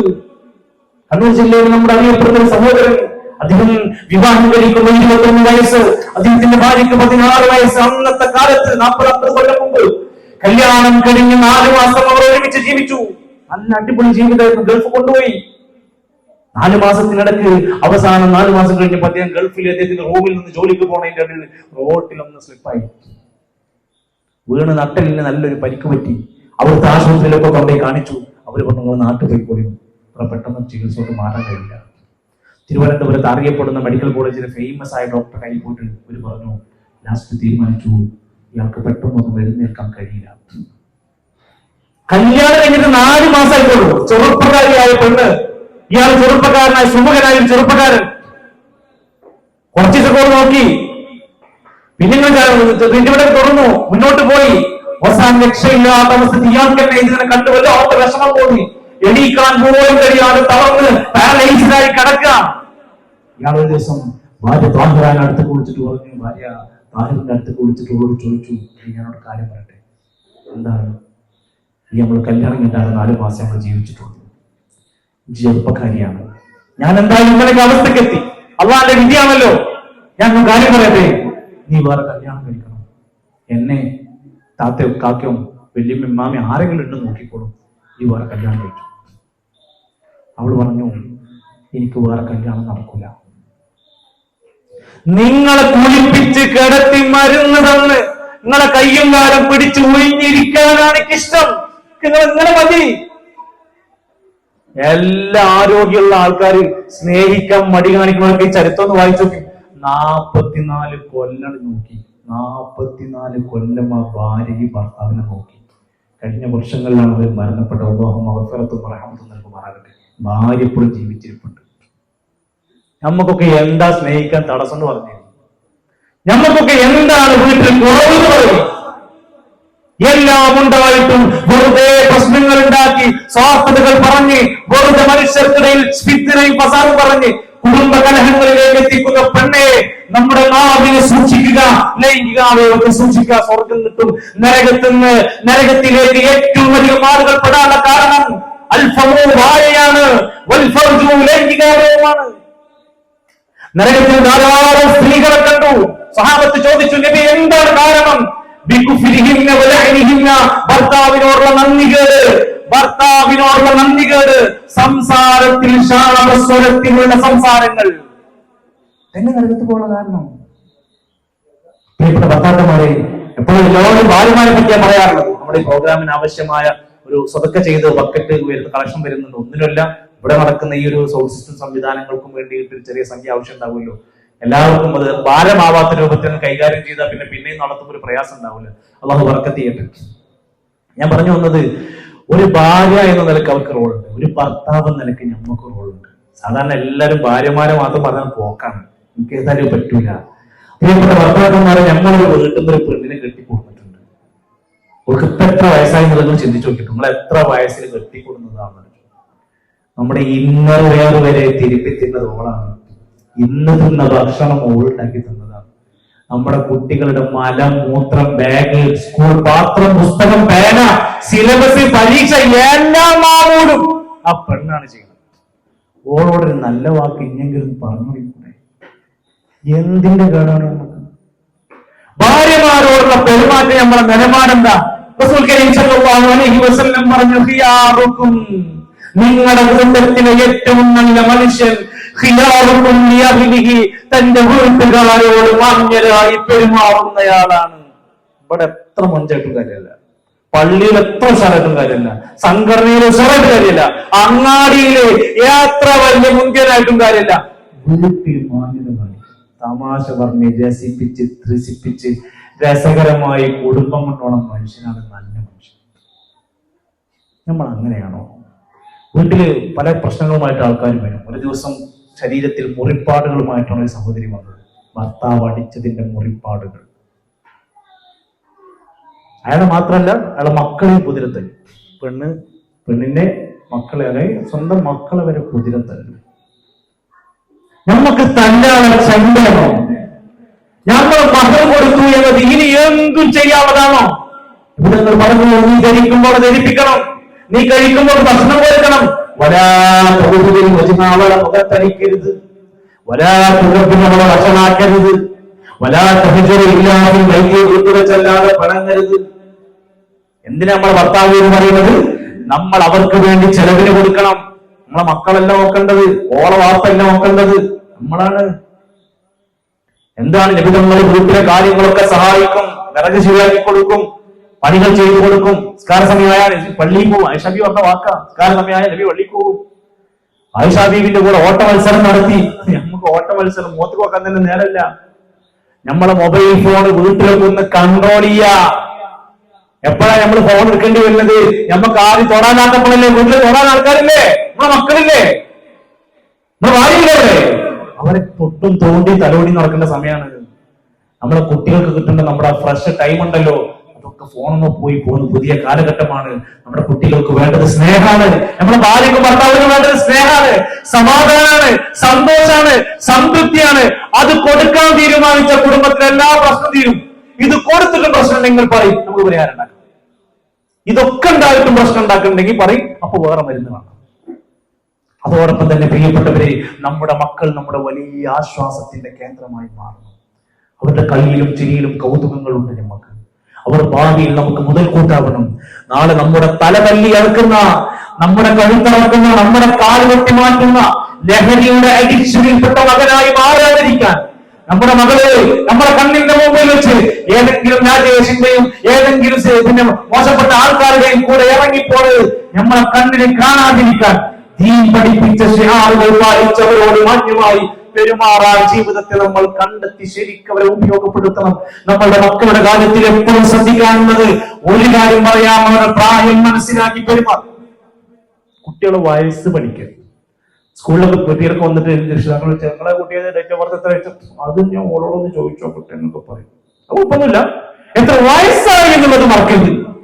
കുട്ടികളുടെ വയസ്സനുസരിച്ച് പെരുമാറാൻ പഠിക്കുക. ഇത് നിങ്ങൾ ഒരു കോഴ്സിനും കൊണ്ട് പൈസ തന്നെ ഫ്രീ ആണ്. ഇത് പഠിക്കാൻ ഏറ്റവും സിമ്പിൾ ആണ്. കുട്ടിയുടെ വയസ്സ് എത്ര നോക്കുക. 1-ാമത്തെ വയസ്സ് മുതൽ 7-ാമത്തെ വയസ്സ് വരെ കുട്ടികളുണ്ട്. ആ കുട്ടികളോട് എന്താ ചെയ്യേണ്ടത്? 7 വയസ്സ് വരെ കളിപ്പിക്കുക, സൈക്കിൾ ഓട്ടിപ്പിക്കുക, നീന്താൻ പഠിപ്പിക്കുക, പന്തട്ടി കൊടുക്കുക. അന്ന് ഒഴിവില്ല എന്ന് പറയരുത്, അന്നൊക്കെ പറ്റുന്നില്ല എന്ന് പറയരുത്. അത് കളിക്കേണ്ട പ്രായ. ഉമ്മമാരെ, ആ പ്രായത്തിൽ കുട്ടി കളിക്കണം. നമ്മളെന്താ പറയാ? ഓരോരുത്തർ എപ്പോ നോക്കിയാലും കളിയാ. അത് കളിപ്രായാണ്. അതിന്നാണ് നമ്മളൊക്കെ പഠിക്കുന്നത്, അതിന്നാണ് വളരുന്നത്. 7-ാമത്തെ വയസ്സ് മുതൽ 14-ാമത്തെ വയസ്സ് വരെ എന്താ നമ്മുടെ പണി? 7-ാമത്തെ വയസ്സ് മുതൽ 14-ാമത്തെ വയസ്സ് വരെ അദബ് പഠിപ്പിച്ചു കൊടുക്കുക. എന്താ അദബ്? എങ്ങനെയാ വസ്ത്രം ധരിക്കേണ്ടത്? രസാണ്. ഇപ്പൊ വസ്ത്രം വസ്ത്രം ഇങ്ങനെ ചുറ്റിനുണ്ട്. ഇവിടെ കാണുന്നുണ്ട്, ഇവിടെ ഓപ്പണാ, പിന്നെ താഴെയും ഓപ്പണാണ്. എന്തിനാണോ വസ്ത്രം അയില്ല. പർദ്ദ കെട്ടുന്നുണ്ട്, പിന്നെന്താ പ്രശ്നം? ചാടില്ല. എല്ലാം കൂടി തികഞ്ഞ ആരവിടെ ശരിക്കും പോലെ വസ്ത്രം ധരിക്കുന്ന എത്ര ആൾക്കാരുണ്ടാവും? ഇപ്പൊ ചില ആൾക്കാർ വായന വരുമ്പോ വസ്ത്രം കെട്ടി പോകുന്ന ആൾക്കാരൊക്കെ ഉണ്ടാവും. പിന്നെ ചാരിയും ചുരിദാറും പിന്നെ വേറെ ഏതൊക്കെ ചോളിയും ചാള ഏതൊക്കെ കടക്കുണ്ടാവും. ഓരോരുത്തർ മരിച്ച വീട്ടിക്ക് പറത്താം, കല്യാണ വീട്ടിക്ക് ചോളി, മറ്റേ വീട്ടിക്ക് ടൂർ പോകുമ്പോ വേറെ, അങ്ങനെ സ്ഥലത്തിനനുസരിച്ച് ഐറ്റംസ് ആകുന്ന ആൾക്കാരുണ്ടാവും. അതിലൊന്നും കാര്യമില്ല. നമുക്ക് ഒരു വേഷവിധാനുണ്ട്. നമ്മളെ കുട്ടികളെ പഠിപ്പിക്കേണ്ട അതേ എപ്പോഴാ പഠിപ്പിക്കേണ്ടത്? 7 മുതൽ 14 വയസ്സ് വരെ. നമ്മളെ ചെക്കന്മാരെ മുടി വെട്ടാൻ എപ്പോഴാ പഠിപ്പിക്കേണ്ടത്? 7 വയസ്സ് മുതൽ 14 വയസ്സ് വരെ. നമ്മളെ മുടി വെട്ടുന്ന ശീലം ഇതാണ്. ഇപ്പോഴത്തെ കൗൺസിലിങ്ങിന് ഒരു ചങ്ങായി വന്നു, വാപ്പ മകനെയും കൊണ്ട്. സാറേ നിങ്ങളൊന്ന് സഹായിക്കണം. എന്താ സഹായിക്കണം? മുടി വെട്ടണം. ഇത് ബാർബർ ഷോപ്പൊന്നുമില്ല. കൗൺസിലിംഗ് വേണമെങ്കിൽ എന്തെങ്കിലും കുറച്ച് ഉപദേശമൊക്കെ പറഞ്ഞുതരാം. ബാർബർ ഷോപ്പിന്റെ പണിയില്ല. അല്ല, നിങ്ങളൊന്നോട് സംസാരിച്ചിട്ട് ഇതൊന്ന് വെട്ടാൻ വേണ്ടി പറയണം. എന്ത് പറഞ്ഞാലും ഇത് കടന്നൽ കൂടെ വളർന്ന് കടക്കാണ്. ഇതിങ്ങനെ മരുന്ന് വെച്ച് വളർത്തിക്കുക. ഇത് വെട്ടാൻ ഒരു പൊലിക്കും സമ്മതിക്കൂല. കുടിയിൽ പട്ടിണി നടന്നാലും ശരി, മുടി വെട്ടൂലെന്ന് പറഞ്ഞ തീരുമാനം. അങ്ങനെ ചെക്കന്മാരൊക്കെ അങ്ങനെ മധുപണ്ട് എന്റെ മുടി അങ്ങനെയാണ് ഇങ്ങനെയൊക്കെ പറഞ്ഞിട്ട് അവസാനം എന്നോട് പറഞ്ഞു വാപ്പാക്ക് വേണ്ടിയിട്ടെങ്കിലും ഇരുന്ന് വെട്ടെന്നൊക്കെ പറഞ്ഞ് തിരിച്ചു കൊടുത്തിട്ട് അവസാനം ആ സ്റ്റോപ്പിൽ തന്നെ മുടിയൊക്കെ വെട്ടിയിട്ടാ പോയത്. സമാധാനം. ഇന്ന് വലിയ പ്രശ്നമാണ്. മുടി വെട്ടാൻ ഒരു തല്ല്, വെട്ടി വന്ന അടുത്ത തല്ല്. പടച്ചോനെ റബ്ബേ, മെസ്സി ആണോ റൊണാൾഡോ ആണോ? വെട്ടിയ അതിനാലെ കുടുങ്ങി. പൈസ 150 പോവുകയും ചെയ്തു. തലന്റെ പകുതി റെയിൽവേ ട്രാക്കിന് പുല്ല് വെട്ടിയ മതി. റെയിൽവേ ട്രാക്ക് ഇങ്ങനെ പോകുന്നുണ്ട്, പുല്ലപ്പുറത്ത് വേറെ സൈഡ് കൂടെ പോകുന്നുണ്ട്. ആകെ പെട്ട് കിടങ്ങിക്കാൻ നമ്മള്. പെട്ടുക എന്ന് പറഞ്ഞ ഇതിനേക്കാൾ വലിയ പഠനമോ? അതുകൊണ്ട് മുടി കൊണ്ട് കുടുങ്ങിയ കുറെ ആൾക്കാര്, മുടിയനായ കുറെ പുത്രന്മാര്, പ്രിയപ്പെട്ടവരെ, അതോടൊപ്പം 14 വയസ്സ് മുതൽ 21 വയസ്സ് വരെയുള്ള കുട്ടികളോട് എന്താ ചെയ്യേണ്ടത്? ഇതവിടേക്കുണ്ട്. നമ്മൾ 8ാം ക്ലാസ്, 9ാം ക്ലാസ്, +2, ഡിഗ്രി ഇവരോട് എങ്ങനെ പെരുമാറേണ്ടത്? സുഹൃത്തിനെ പോലെ പെരുമാറുക. ഓഹോ, നിങ്ങൾക്ക് വയലു പറഞ്ഞിട്ടാണ് പോയാൽ മതി, ഞങ്ങളത് നോക്കണത്, എന്നാ പിന്നെ രക്ഷയില്ല. നമ്മൾ പതുക്കെ ചെല്ലണം. എന്താണ് പോലെ പ്രശ്നം എന്ന് പഠിക്കണം. ജിന്നോട് പറയുന്നു പറഞ്ഞിട്ട് അവരോട് പറയിപ്പിക്കണം. സ്കൂളിൽ എന്തുണ്ടായാലും നമ്മളോട് പറയാനുള്ള അവസ്ഥയ്ക്ക് നമ്മൾ മാറും. ഒരു പലതും പറയും, അതിനെങ്ങനെ എന്തിനു അങ്ങനെ പറഞ്ഞു, എന്തിനു ഇവിടെ അവിടെ ദേഷ്യപ്പെടരുത്, പിന്നെ പറയില്ല. ഒരു ചെങ്ങാതി എങ്ങനെയാണോ പെരുമാറുന്നത് അങ്ങനെ പെരുമാറും. കാരണം നമ്മളൊക്കെ ബസ് സ്റ്റോപ്പിൽ അങ്ങാടിലും കൂടെ ആരോട് പറയാം, നമ്മളെ ചെങ്ങാതിനോട് പറയില്ലേ, അതേപോലെ നമ്മളെ മകന്റെ ചങ്ങാതിയാവണം. നമ്മൾ ചിലപ്പോ നമ്മൾ ലോകകപ്പിനെ പറ്റിയൊക്കെ സംസാരിക്കണം. നമ്മളതിന്റെ ആളായിട്ടൊന്നല്ല, അതിപ്പോ അതൊക്കെ പറയും. ചിലപ്പോ നാട്ടിലെ പല വിഷയങ്ങളോട് സംസാരിക്കേണ്ടി വരും. ഒരു സുഹൃത്തിനെ പോലെ നമ്മൾ പെൺകുട്ടിയോട് പെരുമാറും. ഇപ്പൊ നമ്മുടെ വീട്ടിലുണ്ടുള്ളത് പെൺകുട്ടികൾക്ക് ഭയങ്കര ശല്യം ഉണ്ടാവും. വീട്ടിൽ ആരാ? ഉമ്മ. എന്റെ അമ്മന്റെ പ്രശ്നം, പാത്രം കഴുകിയില്ല, തുടച്ചില്ല, അടിച്ചോരിയില്ല, അവൾ അങ്ങനെ ആക്കിയില്ല, അങ്ങനെ ആക്കിയില്ല, ഭയങ്കര പ്രശ്നം. 10ാം ക്ലാസ്സിൽ A+ കിട്ടിയൊരു പെൺകുട്ടി, 9 A+. 10ാമത്തെ A+ പോയി. മലപ്പുറം ജില്ലയില് 10ാമത്തെ A+ പോയപ്പോ ഈ പെൺകുട്ടി വീട്ടിലിരിക്കുന്ന സമയത്ത് ഉമ്മ വന്നിട്ട് പറഞ്ഞു, ചോറേക്കില്ലേ? ചോറ് വെട്ടി കൊടുത്തു. ചോറ് കൊടുത്തേക്ക് പറഞ്ഞു, തിന്നോ, A+ പോയില്ലേ? ഡ്രസ്സൊക്കെ മാറിയിട്ട് എവിടെ ഇറങ്ങാൻ നിൽക്കുമ്പോ മാറ്റി വയ്ക്കോ, A+ പോയില്ലേ? എന്ത് കുട്ടിന് തേങ്ങ ഇടുന്ന പോലെ ഇതിങ്ങനെ ഇടക്കിടക്ക് ഇങ്ങനെ ഉള്ളു പറയാം. പെൺകുട്ടി നിലമ്പൂർ ഫോറസ്റ്റിന്റെ ഉള്ളിൽ മേലെ ഒരു കുന്നിന്റെ മുകളിൽ ആത്മഹത്യ ചെയ്യാൻ പോയി. 9 A+ കിട്ടിയ പെൺകുട്ടി, മുസ്ലിം പെൺകുട്ടി ആത്മഹത്യ ചെയ്യാൻ വേണ്ടി പോയി. അവിടുന്ന് പോലീസുകാരെ പിടിച്ചു, താഴ്ത്തി കറക്കി കൊണ്ടുവന്നു. ലാസ്റ്റ് പോലീസ് സ്റ്റേഷൻ സംസാരിച്ചപ്പോൾ ലാസ്റ്റ് പറഞ്ഞു, എന്റെ ഉമ്മന്റെ ശല്യം കാരണം കൊണ്ട് ഞാൻ ആത്മഹത്യ ചെയ്തത്. ഈ അവസ്ഥ നമുക്ക് വരാതിരിക്കാൻ ശ്രദ്ധിക്കുക. ആൺകുട്ടികളോടൊക്കെ സംസാരിക്കുമ്പോഴും പെരുമാറുമ്പോൾ വേഗം നമ്മളെ കൈ വേഗം പോകട്ടെ മുഖത്തേക്ക്. നല്ല ശ്രദ്ധിച്ചോളിയും. നമ്മളെ കുട്ടികൾക്ക് ഒന്നും അറിയില്ല, ടെൻഷൻ എന്താ അറിയില്ല, തോൽവി എന്താന്ന് അറിയില്ല. അപ്പുറത്ത് സോനം വാങ്ചൂക്കി സമരം ചെയ്തിട്ട് പട്ടിണി കിടക്കുക. ഇവൻ ക്രിസ്ത്യാനോ എന്തായി, മെസ്സി എന്തായി, സ്പെയിൻ എന്തായി, ഓലെ പിന്നാലെ അടക്കുക. ഓൻക്ക് എന്ത് സോനം വാങ്ചൂക്കി അവിടെ പട്ടിണി കിടന്നു, അവിടെ ചത്തു, അവിടെ മരിച്ചു, പടക്കത്ത. അങ്ങനത്തെ കൗമിന്റെ ഇടയിൽ നമ്മളായി പോയതാണ്. അങ്ങനെ ആയിപ്പോയി. തിരുത്താൻ ഒരുപാട് പണിയുണ്ട്. 14 വയസ്സ് മുതൽ 21 വയസ്സുള്ള പെൺകുട്ടിനോടും ആൺകുട്ടിനോടും ചങ്ങാതിനെ പോലെ പെരുമാറുക. അതോടൊപ്പം നമ്മുടെ മക്കൾക്ക് എന്തെങ്കിലും മിസ്റ്റേക്ക് പറ്റിയ, അബദ്ധം പറ്റിയാൽ ഫസ്റ്റ് ചെയ്യേണ്ട പണി എന്താണ്? ഫസ്റ്റ് ചെയ്യേണ്ട പണി സോഫ്റ്റ് ആയിട്ട് സംസാരിക്കാൻ പെരുമാറുക. എന്തെങ്കിലും കേൾക്കുമ്പോഴത്തിന് പൊതിരെ തല്ലി മോനക്കെടരുത്. ലഹരി കേസ് പെടും. കോളേജിൽ തല്ലുണ്ടാവും. കോളേജിൽ എന്നും തല്ലുണ്ടാവും. നമ്മുടെ കോളേജിൽ ഒരു ദിവസം കോളേജ് വിട്ട് ഇങ്ങനെ ഇറങ്ങി പോകുന്ന സമയത്തുണ്ട് ഒരുത്തൻ കത്തി പിടിച്ച് നടക്കുന്നത്. കത്തി കൊണ്ട് കോളേജിലേക്ക് പരീക്ഷയ്ക്ക് വന്നിട്ട് കത്തി കൊണ്ട്. എന്നിട്ട് പരീക്ഷ കഴിഞ്ഞ് പോകുമ്പോൾ വീശികളും മറ്റവന്റെ സൈഡ് കൂടെ പോയി, ഭാഗ്യത്തിന് സൈഡ് കൂടെ പോയി, ചെവിന്റെ കൂടെ പോയി. കഴുത്ത് നമുക്ക് തട്ടാത്ത ഭാഗ്യം, തടുക്കാൻ പോലും കിട്ടുന്നില്ല. ഇതാ കോളേജിൽ പോകുമ്പോൾ നിങ്ങളെ കുട്ടിക്ക് പോയി അഡ്മിഷൻ എടുത്ത് കോളേജിൽ കൊണ്ടുണ്ടാവും. കോളേജിലെല്ലാം കിട്ടും. തിയേറ്ററിൽ പോയാൽ തിയേറ്റർ സിനിമ മാത്രമേ കിട്ടുള്ളൂ. കള്ളുഷാപ്പ് പോയാൽ കള്ളേ കിട്ടുള്ളൂ. വ്യഭിചാരത്തിന്റെ കേന്ദ്രത്തിൽ പോയാൽ അതേ കിട്ടുള്ളൂ. ഇപ്പൊ നമ്മള് പല കോളേജിലും പോയ എല്ലാം കിട്ടുന്നുണ്ട്. നിങ്ങൾ ഇന്നെ തല്ലിക്കൊണ്ടരുത്, ഞാൻ കാര്യമുള്ളത് പറയാലോ. സത്യം പറഞ്ഞ അതാണ് അവസ്ഥ. എല്ലാം കോളേജിന്റെ ഉള്ളിൽ കിട്ടുന്നല്ല ഞാൻ പറഞ്ഞു. പുറത്ത് വേണ്ടോടത്തൊക്കെ വേണ്ടതെല്ലാം കൊടുക്കും. അങ്ങനത്തെ അവസ്ഥയിലേക്ക് മാറും. പുറത്ത് DJ നടത്തുന്നു, കോളേജിനുള്ള സമ്മതിക്കൂല, പിന്നെ പലതും നടത്തിക്കൊണ്ടിരിക്കുക. നമ്മുടെ മക്കളെ നമുക്ക് എന്തെങ്കിലും മിസ്റ്റേക്ക് കണ്ടാൽ സോഫ്റ്റ് ആയിട്ട് പെരുമാറുക. രണ്ടാമത്തേത്, അവർക്കിടയിൽ നമ്മൾ ശ്രദ്ധിക്കേണ്ടത് ഒബ്ലെയിം ചെയ്യരുത്, കുറ്റപ്പെടുത്തി സംസാരിക്കരുത്. ഇത് നന്നാവൂല, പറഞ്ഞിട്ട് കാര്യമല്ല, അതിനകത്ത് ഇനി പറഞ്ഞ കാര്യമുണ്ടെന്ന് ഈ നിലക്കുള്ള വർത്താനങ്ങൾ ഒരിക്കലും ഉണ്ടാകരുത്. 3, അവരെ ഓവർ കൺട്രോൾ ചെയ്യരുത്. അങ്ങോട്ട് പോകരുത്, ഇങ്ങോട്ട് നോക്കരുത്, അങ്ങോട്ട് ചിരിക്കരുത്, സൈക്കിളിൽ ഓട്ടരുത്, പന്ത് ഓട്ടരുത്, ആകെ അങ്ങോട്ട് വരിഞ്ഞ് മുറിക്കരുത്. ആവശ്യത്തിന് സ്വാതന്ത്ര്യം കൊടുക്കും വേണം. പ്രാർത്ഥിക്കണം.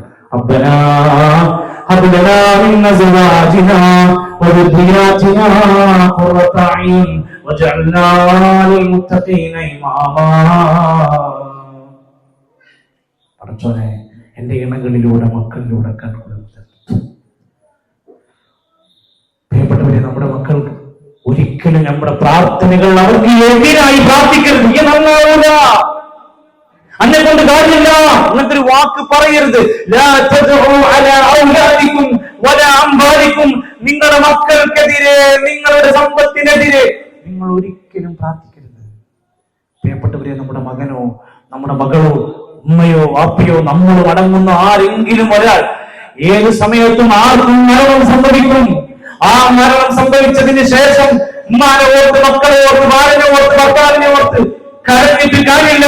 ജീവിച്ചിരിക്കുന്ന കാലത്ത് സ്നേഹിക്കുക. സ്നേഹം ഉണ്ടായാ പോരാ, അത് പറയുക, പറഞ്ഞാ പോരാ, അത് പ്രകടിപ്പിക്കുക. ഇത് ഉള്ളിൽ കൊണ്ടിറക്കേണ്ട ഒന്നല്ല, കാണിക്കണം നമുക്ക് സ്നേഹം ഉണ്ടെന്നുള്ളത്. ആ സ്നേഹം അവരോട് പ്രഖ്യാപിക്കണം. നമ്മൾ ചുംബിക്കാനും തലോടാനും സമാധാനിപ്പിക്കാനുമുള്ള നമ്മുടെ കരങ്ങളും നമ്മുടെ ബന്ധങ്ങളും ഊട്ടി ഉറപ്പിക്കുന്നതാവണം. മരിച്ച് ചേതനയേറ്റ ശരീരം കൊണ്ടുവന്ന് കിടത്തിക്കഴിഞ്ഞാൽ പിന്നെ നമുക്ക് കരയാനേ മാർഗമുള്ളൂ. പൊന്നുപ്പയെന്ന വിളിയും മക്കൾ മാറ്റുമേ, ഉടമയ്യെന്ന പേരു മാത്രമാകുമേ, വിളിക്കുന്ന പേര് മാഞ്ഞു പോകുമേ, ഉടമയ്യെന്ന പേരു മാത്രമാകുമേ. ഇതുവരെ വാപ്പാന്ന് വിളിച്ച കുട്ടി മയ്യത്തെവിടെയെന്ന് ചോദിക്കാൻ തുടങ്ങും. സ്നേഹത്തോടെ ചെയ്യുന്ന വിളിച്ച നമ്മുടെ കുട്ടി മയ്യത്ത് കുളിപ്പിക്കല്ലേ എന്ന് ചോദിക്കാൻ തുടങ്ങും. നമ്മളെ പേര് മാറ്റും. 3 കഫൻ പുടവയിൽ പൊതിഞ്ഞ് തരം തരം വസ്ത്രം നോക്കി ഡിസൈന് നോക്കി നടക്കുന്ന നമ്മൾ, ഫാഷൻ പോരാ ഫാഷൻ പോരാ എന്ന് പറഞ്ഞ് നടക്കുന്ന നമ്മൾ, മറക്കാൻ മടി കാണിക്കുന്ന പെണ്ണെ നിന്നെ മറക്കും. ഒരു തുണിയിൽ, വെള്ള തുണിയിൽ ഫുള്ള് മറക്കും. ഒരു മുടി കാണിക്കൂല, ഒരു മേക്കപ്പെടൂല, കെടുത്തും നമ്മളെ. എന്നിട്ട് മയ്യത്ത് കട്ടിലിൽ കിടത്തിയിട്ട് കെട്ടുകളും കെട്ടി കട്ടിയിൽ നിന്നെ മേറ്റി, ഒരു ദിനമുണ്ടോ ഒരു യാത്ര, തീരമടക്കമില്ലാത്ത യാത്ര, ഒരിക്കലും തിരിച്ചു വരാത്തൊരു പള്ളിക്കാട്ട് ഒരു യാത്ര. പറയണ ഞാനാവാം, കേൾക്കുന്ന നിങ്ങളാവാം, നമ്മുടെ വീട്ടിലാവാം, ആരുമാകാം. എന്നും ഉപയോഗിക്കുന്ന വെള്ളമാകാം. ഒരു ബക്കറ്റ് വെള്ളത്തിൽ മരിച്ച കുട്ടിയുണ്ട്. വീട്ടിലെ സ്വന്തം ബക്കറ്റിൽ വെച്ച വെള്ളത്തിൽ തലപ്പോടെ മറിഞ്ഞവർ. വാപ്പയെടുത്ത കാറ് എടുത്തപ്പോ കാറിന്റെ ബാഗിൽ ചെറിയ കുട്ടി വന്ന് വാപ്പാനെ കാണാൻ വന്നപ്പോൾ ടയർ കയറിയിട്ട് മരിച്ച മക്കളുണ്ട് നാട്ടിൽ. ഈ കഴിഞ്ഞ ഒരാഴ്ച മുമ്പ് പുളിക്കൽ പരിസരത്ത് ഒരു മകൻ ടെറസിന്റെ മുകളിൽ കയറി 9ാം ക്ലാസ്സുകാരൻ മാങ്ങ പറിക്കായിരുന്നു. ടെറസിന്റെ മുകളിൽ നിന്ന് തോട്ടിയടക്കം അവൻ താഴേക്ക് പോണു. വാപ്പ പൈസ കൊടുത്തുണ്ടാക്കിയ ഗേറ്റിന്റെ മുകളിൽ ഇതുപോലെ തുറച്ചു നിൽക്കുന്ന ഒരു കമ്പി ഉണ്ടായിരുന്നു. ഗേറ്റിന്റെ മുകളിൽ നമ്മളൊക്കെ ഉണ്ടാവില്ല, പഴയ മോഡൽ ഗേറ്റും. ആ കമ്പി കഴുത്തിലൂടെ തുളച്ചു കയറി 11 ദിവസം ആഷ് മെഡിക്കൽ കോളേജിന്റെ ICU കിടന്നു. ഫയർഫോഴ്സ് വന്നിട്ട് കമ്പി മുറിച്ചെടുത്തു. പക്ഷെ 11ാമത്തെ ദിവസം കുട്ടി മരിച്ചു. അള്ളാഹു കുടുംബത്തിന് സമാധാനം നൽകുമാറാകട്ടെ. അള്ളാഹു മഗ്ഫിറത്തും റഹ്മത്തും നൽകുമാറാകട്ടെ. എന്തും ലോകത്ത് നടക്കും. നമ്മൾ വിചാരിച്ച പോലെ ഒന്നല്ല ലോകം നടക്കുക. എവിടെയോ നമ്മുടെ 2026 കലണ്ടറിന്റെ ഉള്ളില് എന്റെയോ നിങ്ങളുടെയോ മരണത്തിന്റെ തീയതി ഉണ്ടോ അറിയില്ല.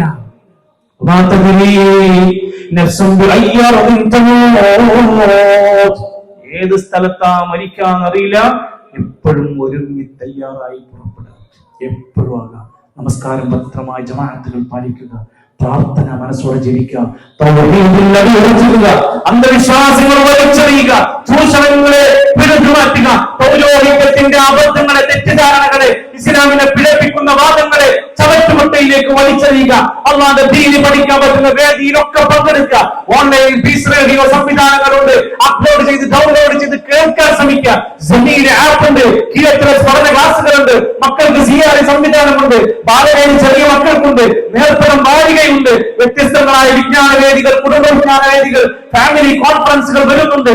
ചേർന്ന് നിന്ന് നമ്മുടെ പരലോകത്തെ സുരക്ഷിതമായ സ്വർഗതീരത്തിലെത്തുന്നതുവരെ നമുക്ക് വിശ്രമമില്ല എന്ന ബോധ്യത്തോടെ അല്ലാഹുവിന്റെ മഹത്തായ തൗഫീഖിന് വേണ്ടി സ്വർഗത്തിന്റെ സുന്ദരമായ ലോകത്തേക്ക് പ്രവേശിക്കാൻ ഏറ്റവും സുന്ദരമായത് മാത്രം കേൾക്കുന്ന, മോശപ്പെട്ടതൊന്നുമില്ലാത്ത, രോഗമില്ലാത്ത, മരണമില്ലാത്ത, വാർദ്ധക്യമില്ലാത്ത, പ്രസവമില്ലാത്ത, വിയർപ്പില്ലാത്ത, കഷ്ടപ്പാടില്ലാത്ത ഒരു സ്വർഗം കിനാവ് കണ്ട് അള്ളാഹുവിനോട് ഫിർദൗസ് ചോദിച്ചുകൊണ്ട് ജീവിതത്തെ ക്രമീകരിക്കുക.